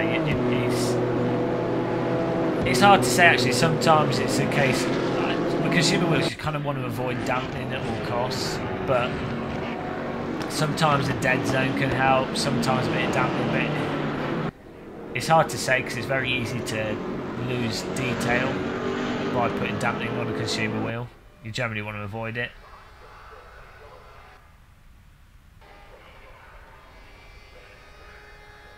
Orgasms. What's this? A guy with a fog on there. Okay, let's give this a bash. Let's give this a bashy bollard. How are the volume levels and everything? Does everything sound good to you guys? Is everything really arousing? I hope it's super arousing. Better be super arousing. Okay. Start from the back here. 10-minute race. Nice and chilled out. 38 cars here. 40 cars, oh my god. Thank you, Mesopatic J. They think they were working on it, but I don't think it does. I really want KFC now, bloody hell. I don't even like KFC, but we put it on a car, and now I'm hungry for some Kentucky Fried Chicken.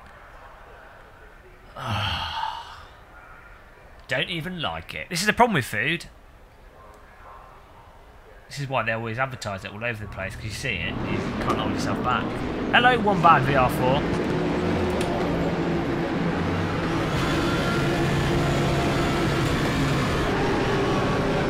What? Oh no, PS1's a French bot. At least there's no strawberries this time. Can someone ban PS1?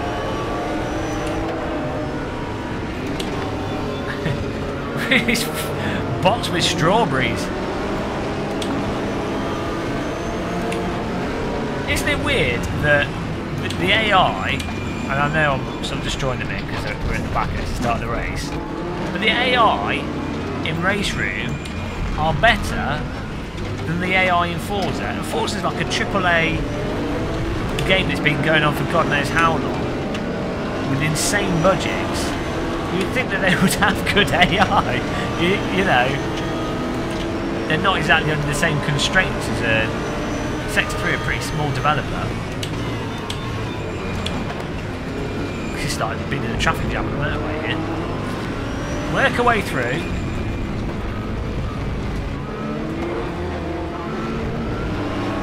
This is ridiculous. Oh, what was the button? No. There we go. That's a bit more realistic.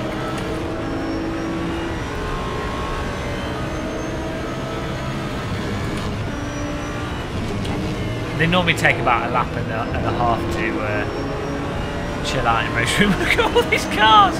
40 cars, guys. It's running exactly as fast. I think we're going to have to go for the 100 car test. But it's running, it's not affecting the frame rate noticeably. I mean, I am using the 1080 Ti, of course, but... Whoa, dear! That was totally my doing. Come on, back to the track. No! Whoa! Back to the back we go.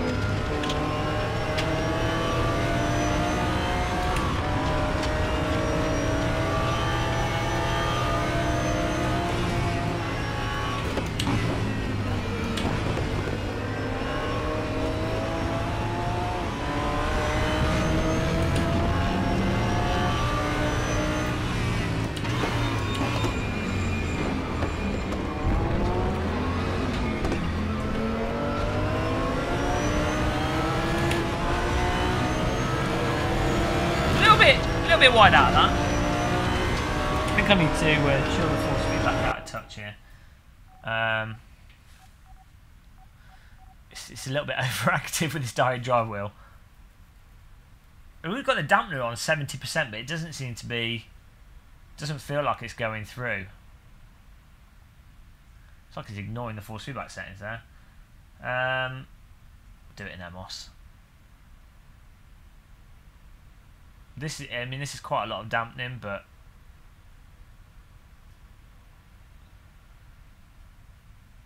so that the steering wheel's getting it's so overactive. It's like throwing itself off a bit.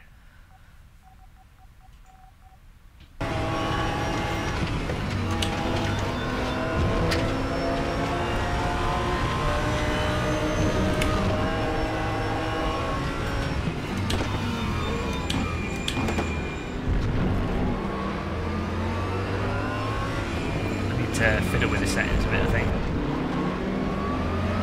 Hi, Nipper Plays. Welcome along. Yeah, it could be that you turning the force feedback down a bit might be a solution to that. Could be that you're getting clipping at the centre or something, I don't know. Or just hold on to your steering wheel nice and hard. That's one solution. Around the outside, he's not giving up, is he? Mr. KW in his Chevrolet.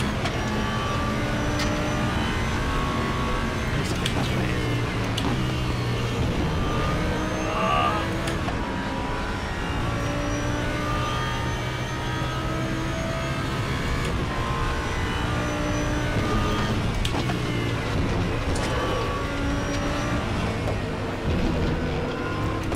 Nice how you can dab the brake a bit and it starts turning in.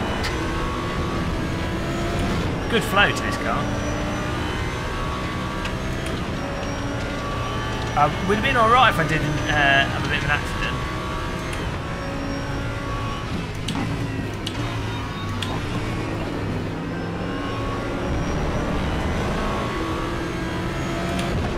Definitely have to watch out on the curbing. On higher speed corners when you get on the throttle. Oh, he's just sausaged himself.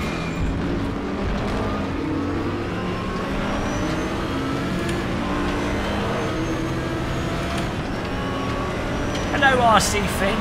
Lovely to stream, thank you.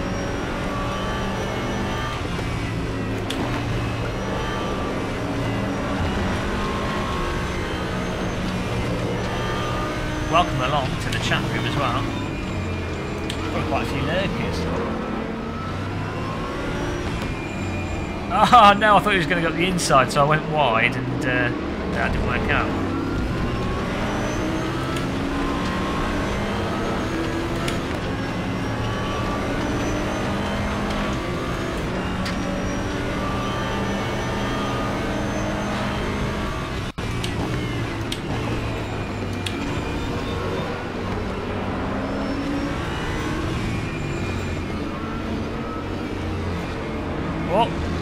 Come on. Which cars are new? We've just gone through them. We're on the second one at the moment. Audi LMS R8. I think it's one of the new ones. I hope it is. Oh, accident. That's nice. AI made a reasonably convincing mistake, but everyone seems to slow down a touch.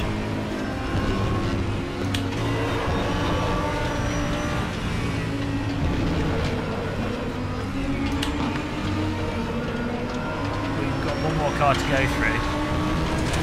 Kubica overtake. I will try. I think I'll try VR next, but I won't be able to see the chat room.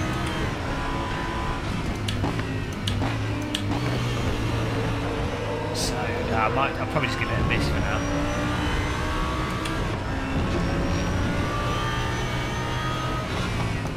There were no updates to VR in the patch notes.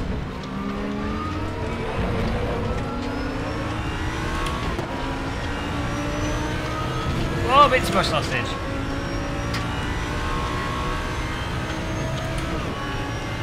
Yeah, they seem to be doing nice moves on each other as well, actually. There have been quite a few improvements to AI. In the patch notes, at least.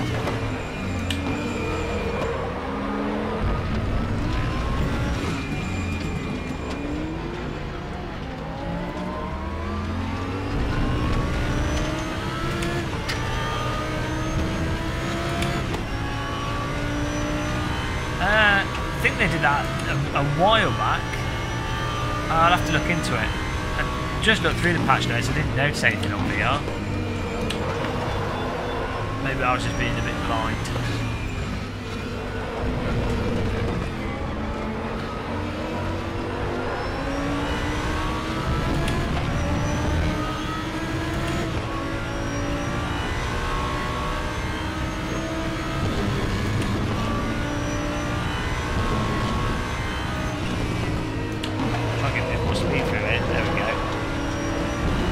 Chronic understeer, that's my own doing though.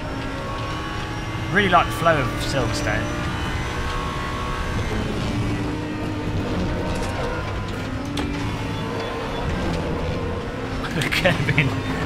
Kevin going through the force feedback wheel, vibrating the whole building. Feels great though. I don't know what they did for triples. I think they might have put proper bezel support in. I'm not quite sure. I just, in the patch note, it just said improved triple screen support. I don't know what exactly they did. Oh, we nearly did ourselves in again.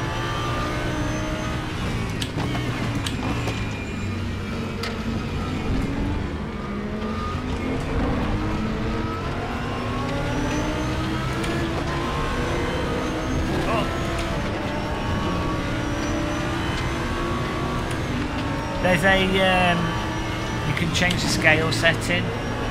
There's a button you can bind that changes the stereo scale in game, so you can fix that perception of world scale. I think it's called VR world scale.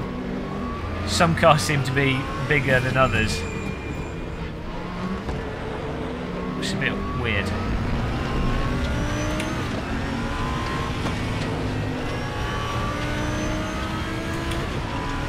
Found forcing ASWs smoother in VR for this game and using a HTC Vive.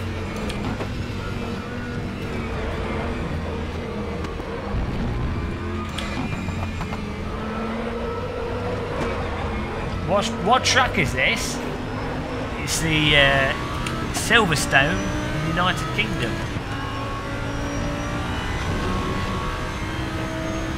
It's www.silverstone.co.uk. That's the name of the track. They've rebranded it to domain name. Race RC cars. It makes me feel really sick when I do that, mess around with the scale. It's like you're on drugs or something. Everything just feels weirdly off.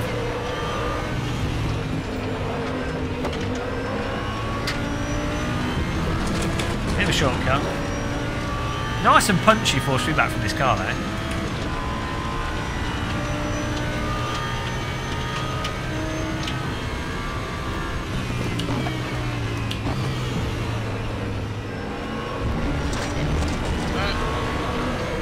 And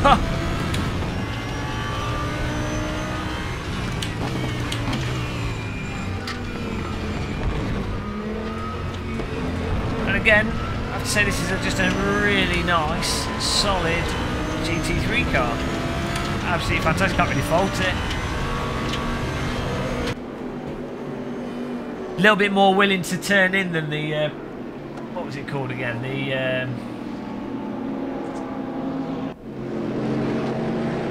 Callaway. The Callaway's more, feels a bit heavier, less willing to turn in, a little bit more stable. This Audi's a bit more nimble. This is all with default settings, of course, I'm sure you can tweak them, but the Callaway definitely has a heavier feeling to it.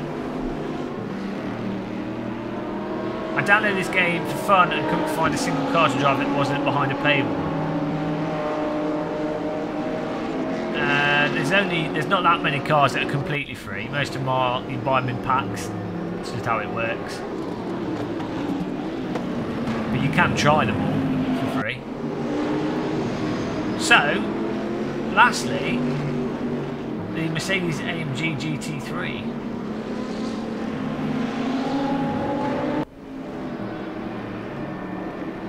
Let's give them a go.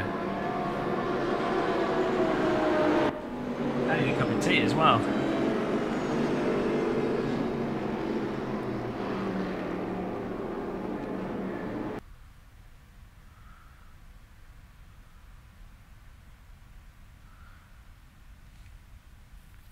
There's a couple of sites for... Why is this keeps coming up with device connected over and over again? That's really weird. There's a couple of sites that do mods for AC. Just type in Assetto Corsa car mods or track mods and they'll come up.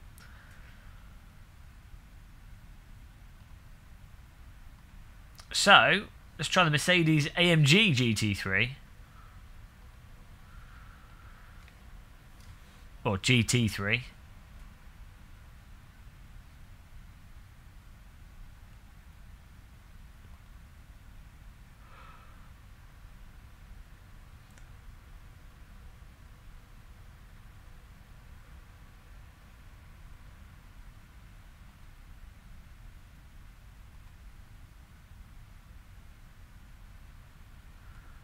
We've got a KFC logo on this one as well. Oh, we've got a Hello Kitty. Oh, well, that's it. If there's no KFC, we're going Hello Kitty. Chopper Chops. Oh, no. The choice is between Hello Kitty and Chopper Chops. What do I do? What do we go for, guys? Oh, is that Haribo? Haribo Racing Team. Oh, God. Oh, dear. I think I might have to go for Hello Kitty. The Chopper Chop one looks cool. Then we'll go for Hello Kitty. It's got a nice little bit of pink to it. Let's try the Nordschleifer on full. See how many cars we can put on it.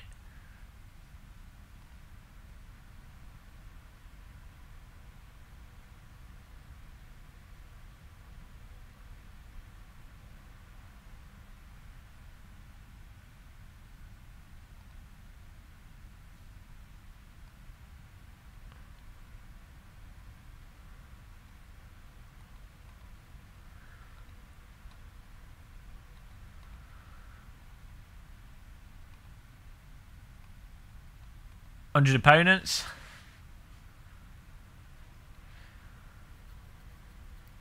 We've gone for Hello Kitty. We had to. I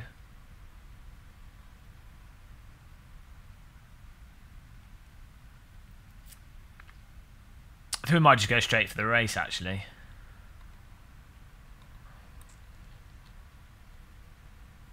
We'll just start at the back.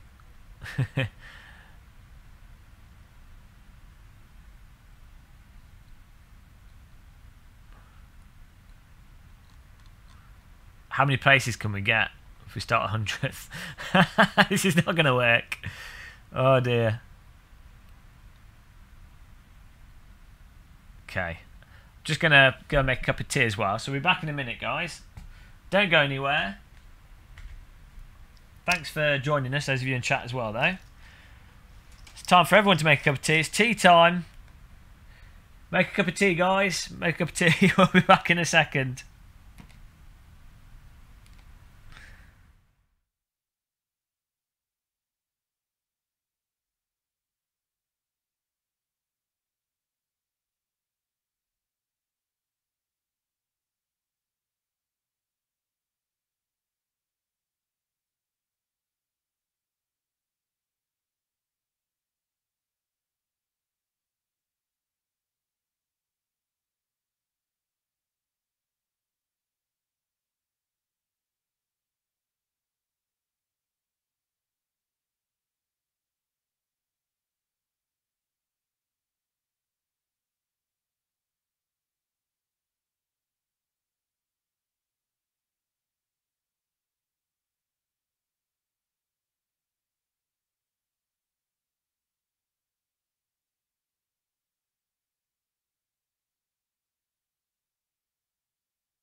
we got tea.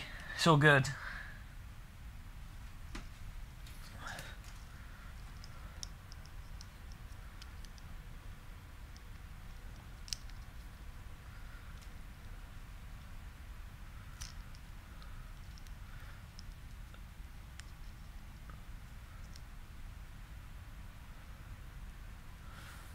Hi, Mr. Epic. I'm doing all right. Yeah, it's starting to get better. I'd say I'm about 65% good. Hopefully by tomorrow, it will be banished and back to 100%. That'd be good. On the plus side, actually slept well yesterday, which was nice, or last night rather. Got a good 7 hours sleep. Only woke up once. I was like, what is this? Tried a new pillow arrangement. Did the trick.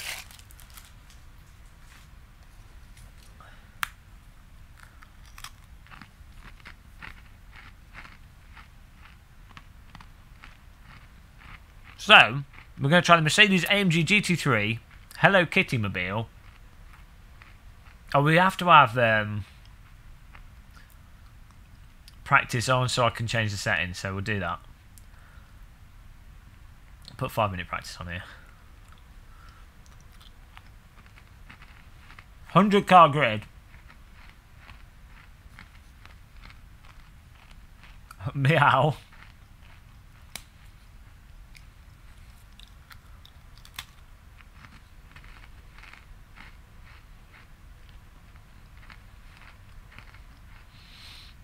And I put 2 pillows under my arms like this.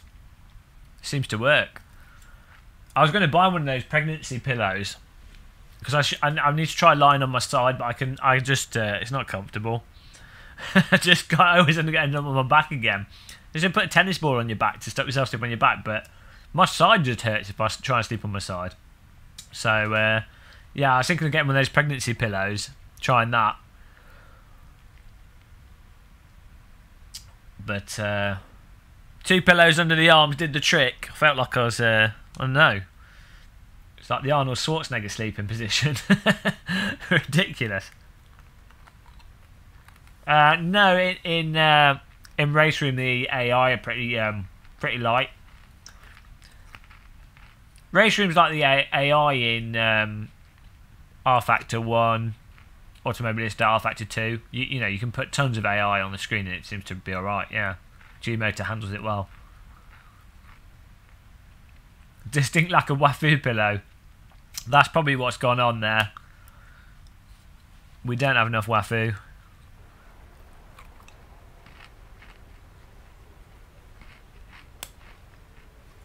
All my Wafoos are in virtual reality. I couldn't possibly cheat on them with a Wafoo pillow.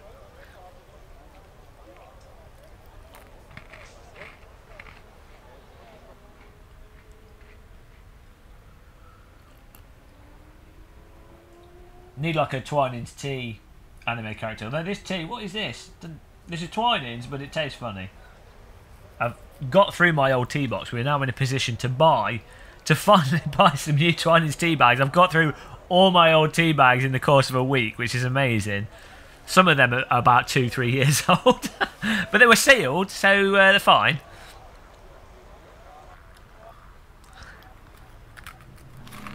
But it did taste a bit funny.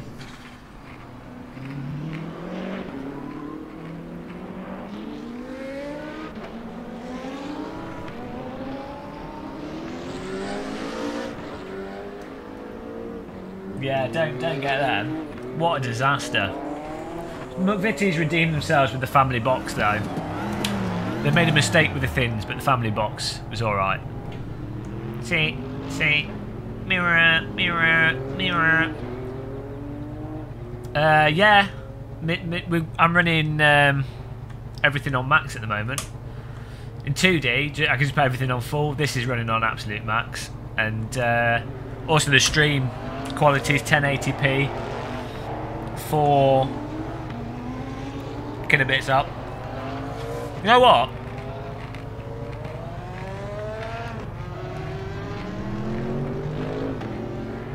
Seeing as we're not hosting a server, Put the upload bitrate to 5,500. The quality's just gone up even higher, guys. Just giving you guys an extra megabit of video quality.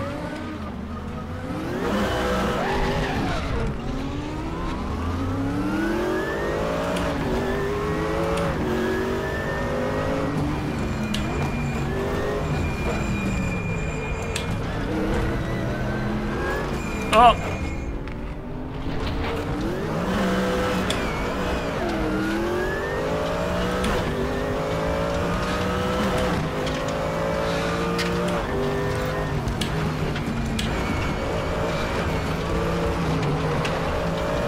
Oh, this car's quite pokey. It feels a lot lighter than the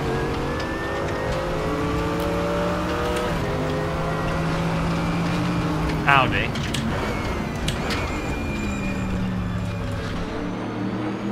Look at those Hello Kitty lines. Nothing says power like Hello Kitty.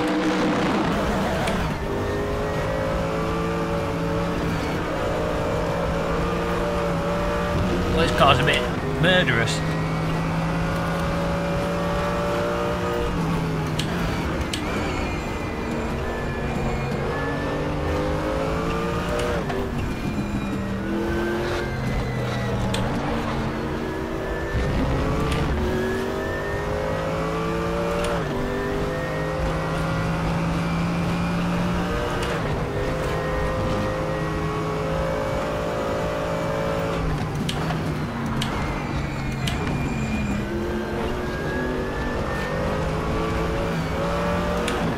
This is it, we've gone in like order of what? I think the AI's got confused, it tricked me. This is not the layout we're doing. I think they might have got the wrong AI path here. Supposed to be doing the ring, boys. The wrong circuit. Oh dear. They've got a bit confused. Oh, no. Oh. Oh, he knows where he's going. Half of them are doing this layout.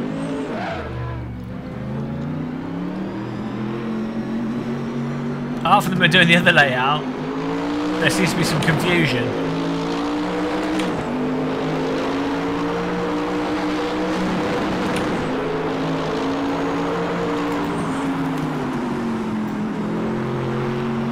I've never seen that happen before.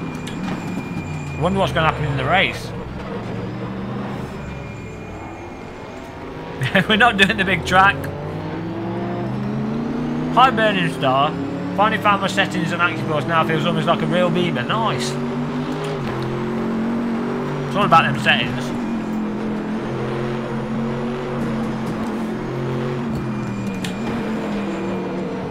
Let's see if they work it out this time. Multi-layout mode. It's like there's one of those figure of 8 circuits. And we have got 100 cars. Maybe we've pushed it too far.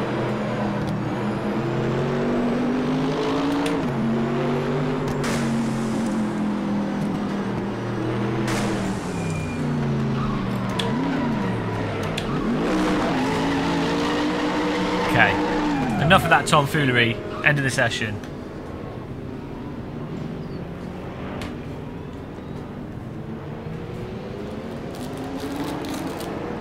Full track DLC.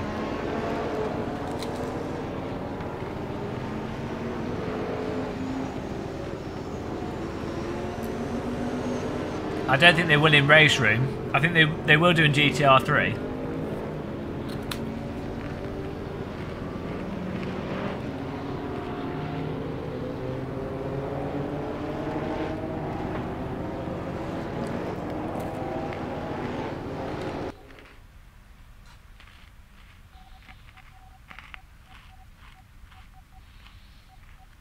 Why can't where? I don't know where end session is. Session info? No.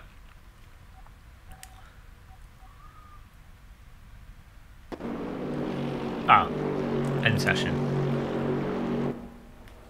This should be interesting. I don't know if they're going to make a call. I need my biscuit before we start.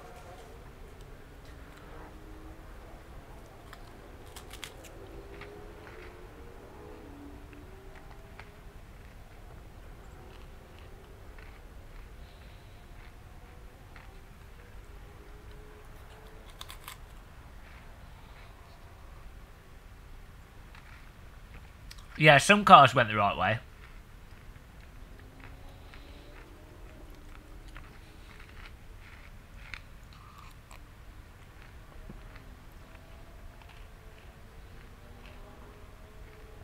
That'll be nice. One bad VR. When I move and we get we'll have a. I'll be building setting up my desk, a proper desktop. At the moment, I just sit in my sim rig and I have a folding desk. We'll have like a permanent desk. I'll probably look at getting something, a proper gaming monitor. It'd be nice. I've got so used to using crappy monitors. VR was like a massive, just in terms of refresh rate, VR was like a massive upgrade.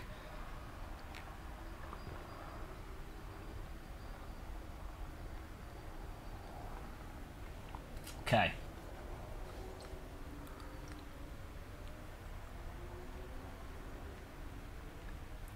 Let's go.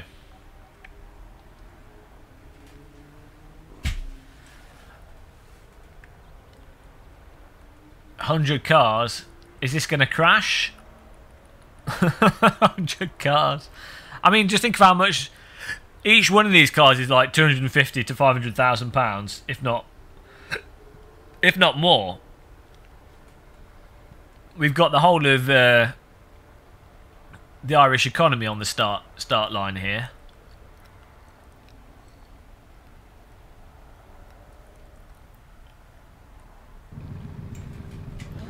Oh my god.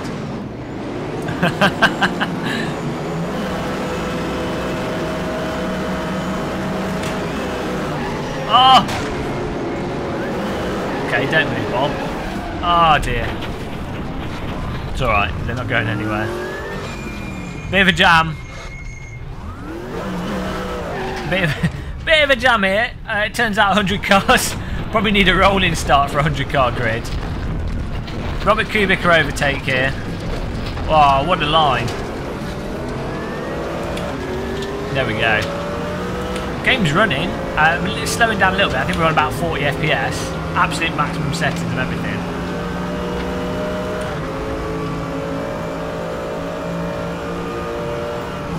Oh dear. Oh, what an overtake. Made it through. We just made like 20 places there. Can't believe we fit through that. Oh my god. Oh dear.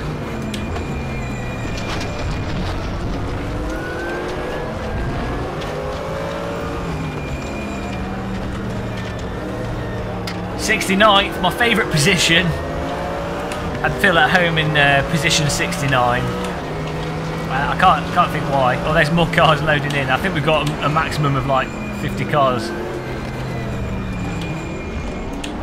to load.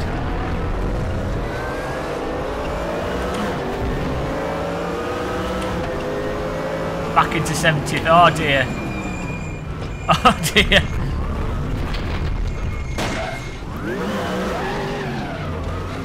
Oh dear. Oh, look at those moves. Straight through.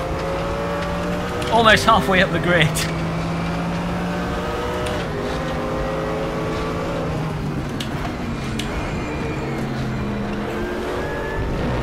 Oh, he's just pushed me.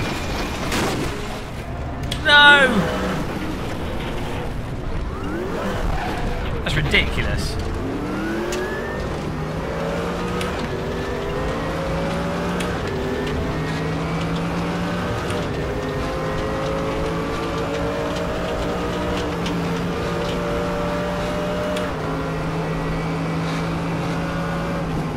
Have they actually decided to take the right circuit? That's the question. Oh, it looks like they have. A little bit of confusion.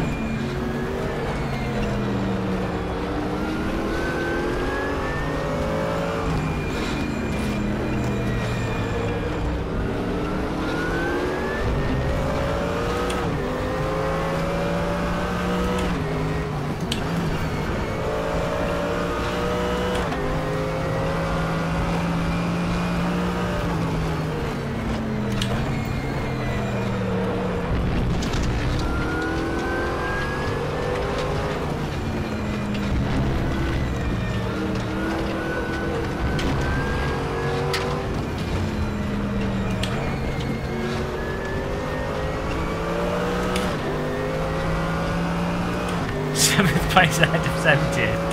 Oh dear.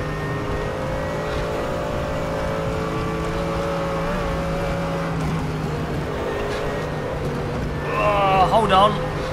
This car's got a little bit of slip at the speed. Understeer.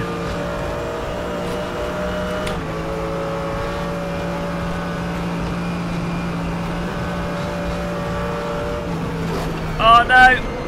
Oh, we're alright. Chronic understeer.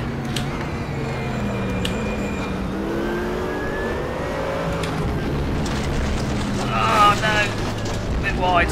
Touch wide. There come the cars. Nice overtake.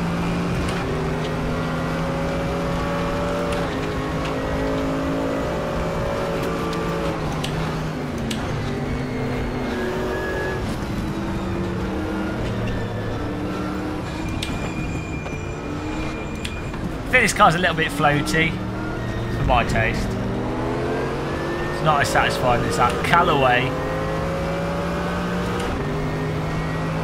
or the Audi. Doesn't seem to have the same amount of bite to the circuit.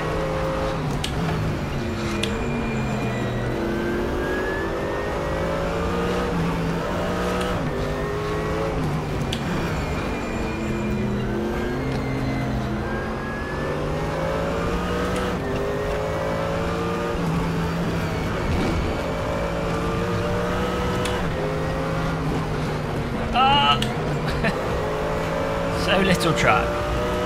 I know low fuel, I don't know what it's basing it on. About 42 litres. Oh god! Brakes aren't the best on this car either.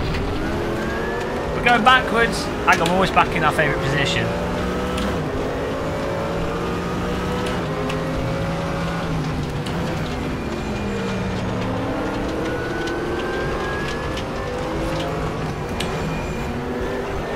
Well, if you ever wanted to do a 100-car race, now you can.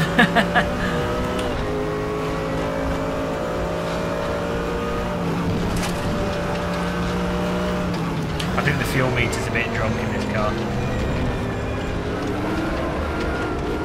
I guess it's probably based off, well actually I don't know, how many litres of fuel it takes to do a lap on this circuit.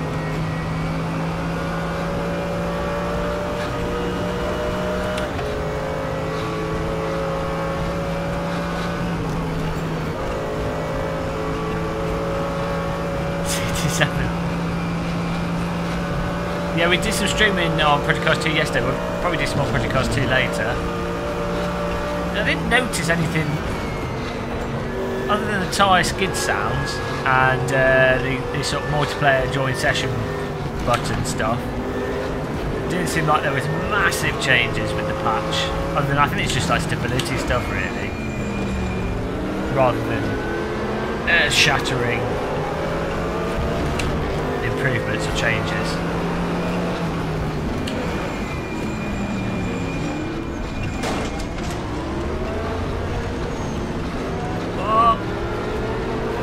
Oh no! Once the back of this car goes out, it's really hard to control it. Hi Black Wolf 89, welcome along.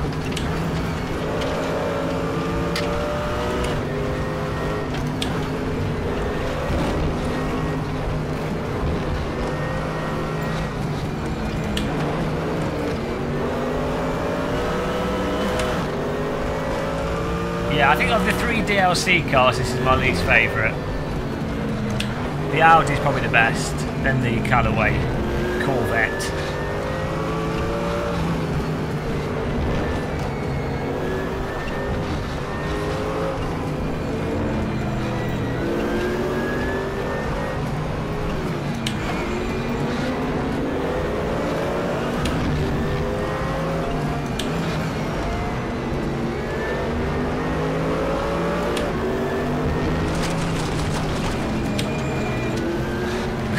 Bit of traffic.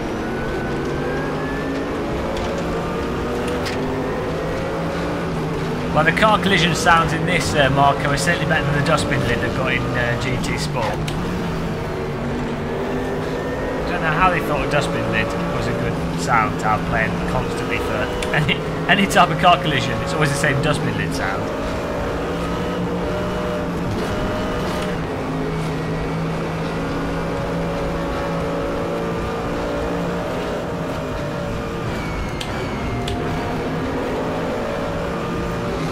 Really nice track model, the actual side details. This version of the Nordschleifer.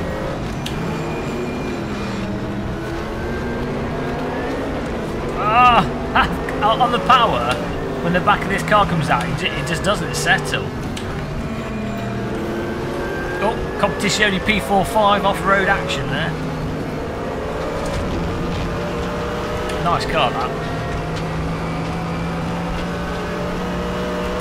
Drafting away. Cars into the distance. It's ridiculous.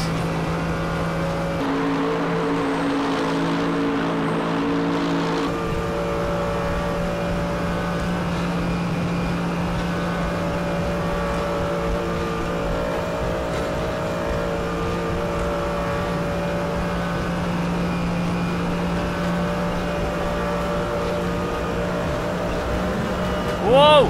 Down the hill, suddenly speeds up. The engine got to hurry up there. We're going to get one more lap in.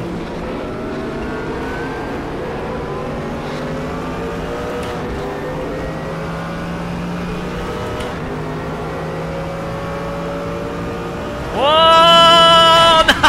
Oh dear! Oh, 360! Traffic jam! Get out of the way! Oh dear. Okay. Oh no. Maybe 100 cars isn't completely practical. What is going on? Cut to the right. It's like one of those slot coin machines, pusher machines, but with ridiculously expensive vehicles. Oh dear. Oh dear, that's one of the funniest things I've seen all month. It's like on the ocean. Oh, it's on the ocean of GT cars. Oh, them be rough seas out there. Arr. Oh dear, I'm crying. Oh dear, that's hilarious. It's like the mating. Bit of a jam.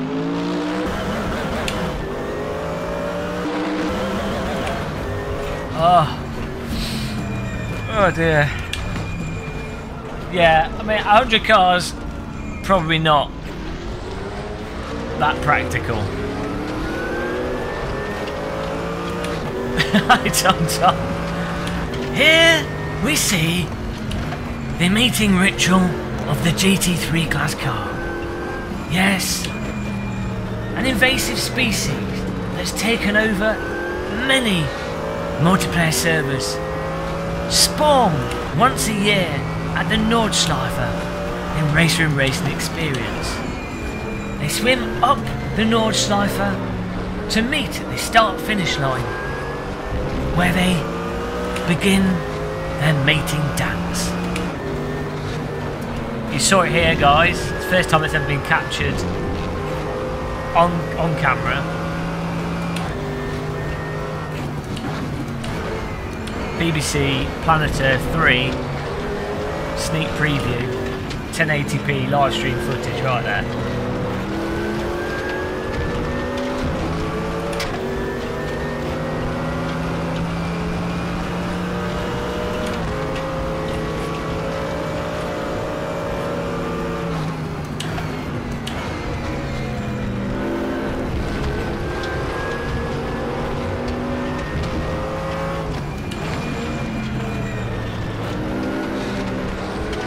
Oh, we're in 71st. We've always got a 7 in there.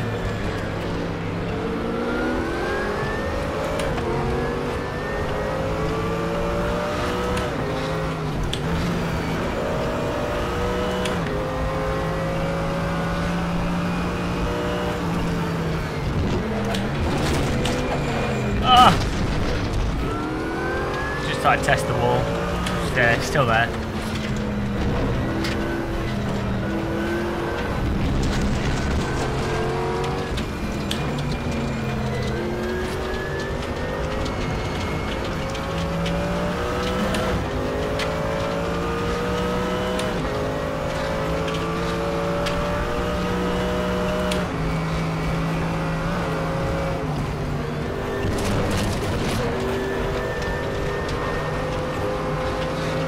Zoom in.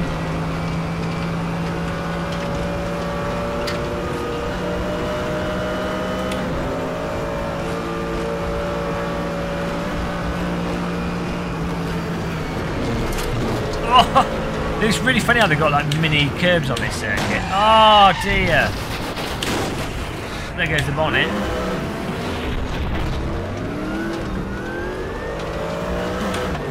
He broke a bit sooner than I was expecting. That's the excuse I'm going with. We've managed to crumple the bonnet here.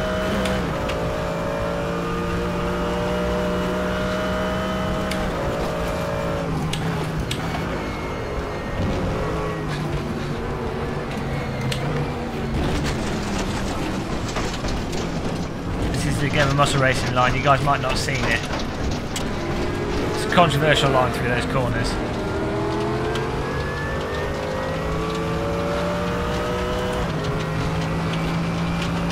The flat tree's not that flat in Race Room. They need to flatten out the top of that tree. That wasn't in the patch notes.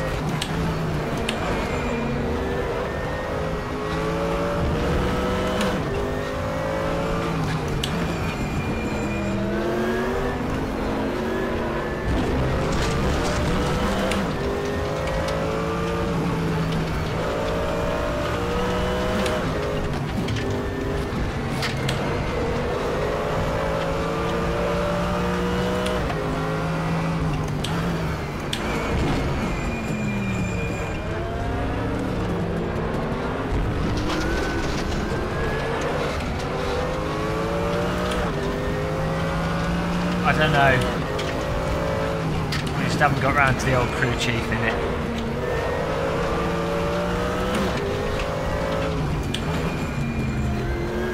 Ah.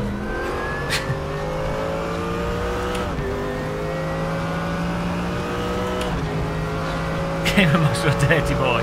I've got an S rating. I've just been driving into everyone else just to make sure that I've got a good safety rating, because it's based on everyone else's position, so if everyone's lower than me I'm safe.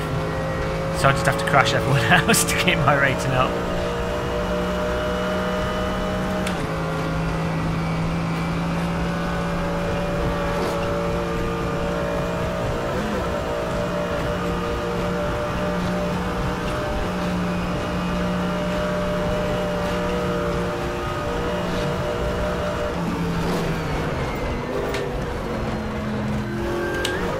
This car struggles for traction at high speed.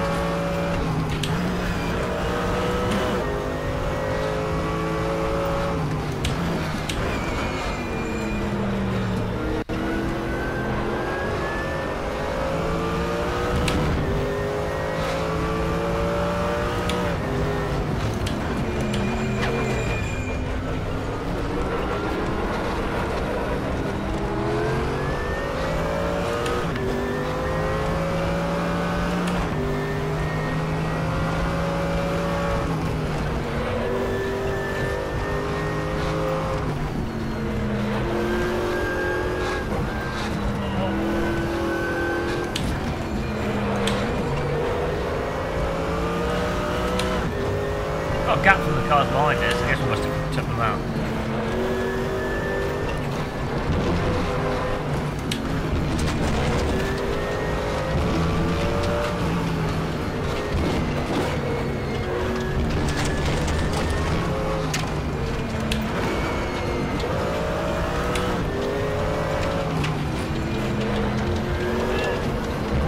It doesn't want to stick, this car.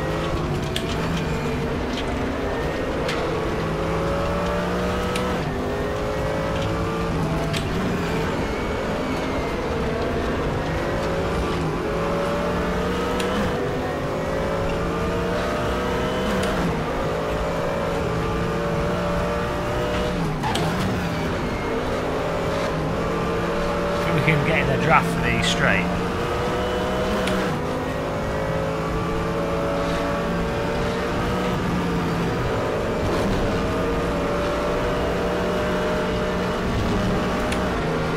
Such a good flow to that end part of the circuit.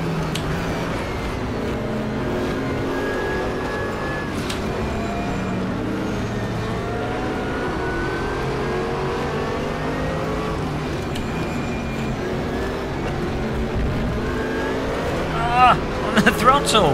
It'll kill you.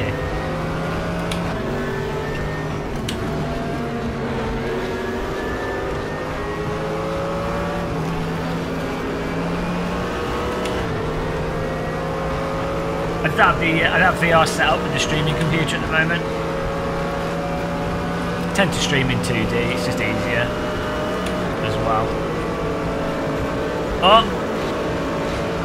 Dyson time. Might have been a bit premature on that. Look at this convoy.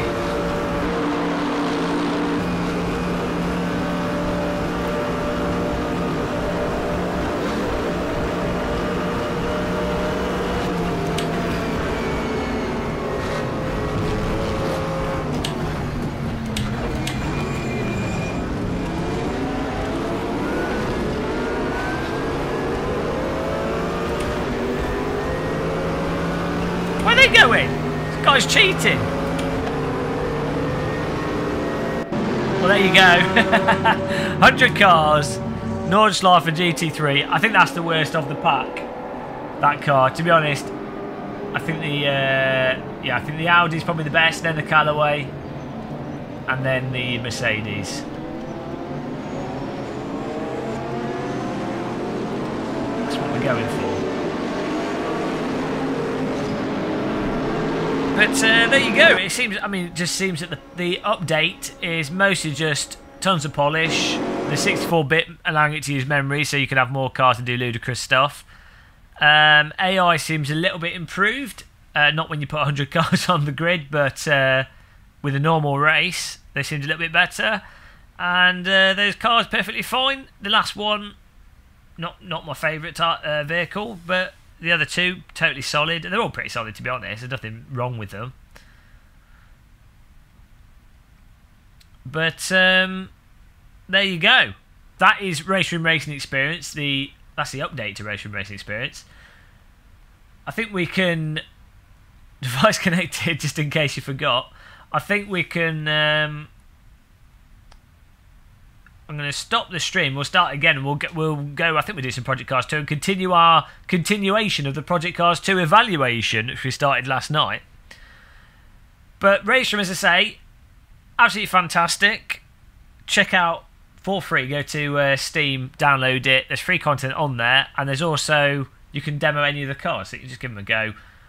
Get the packs if you. What I recommend doing is getting the track packs and getting the starter pack.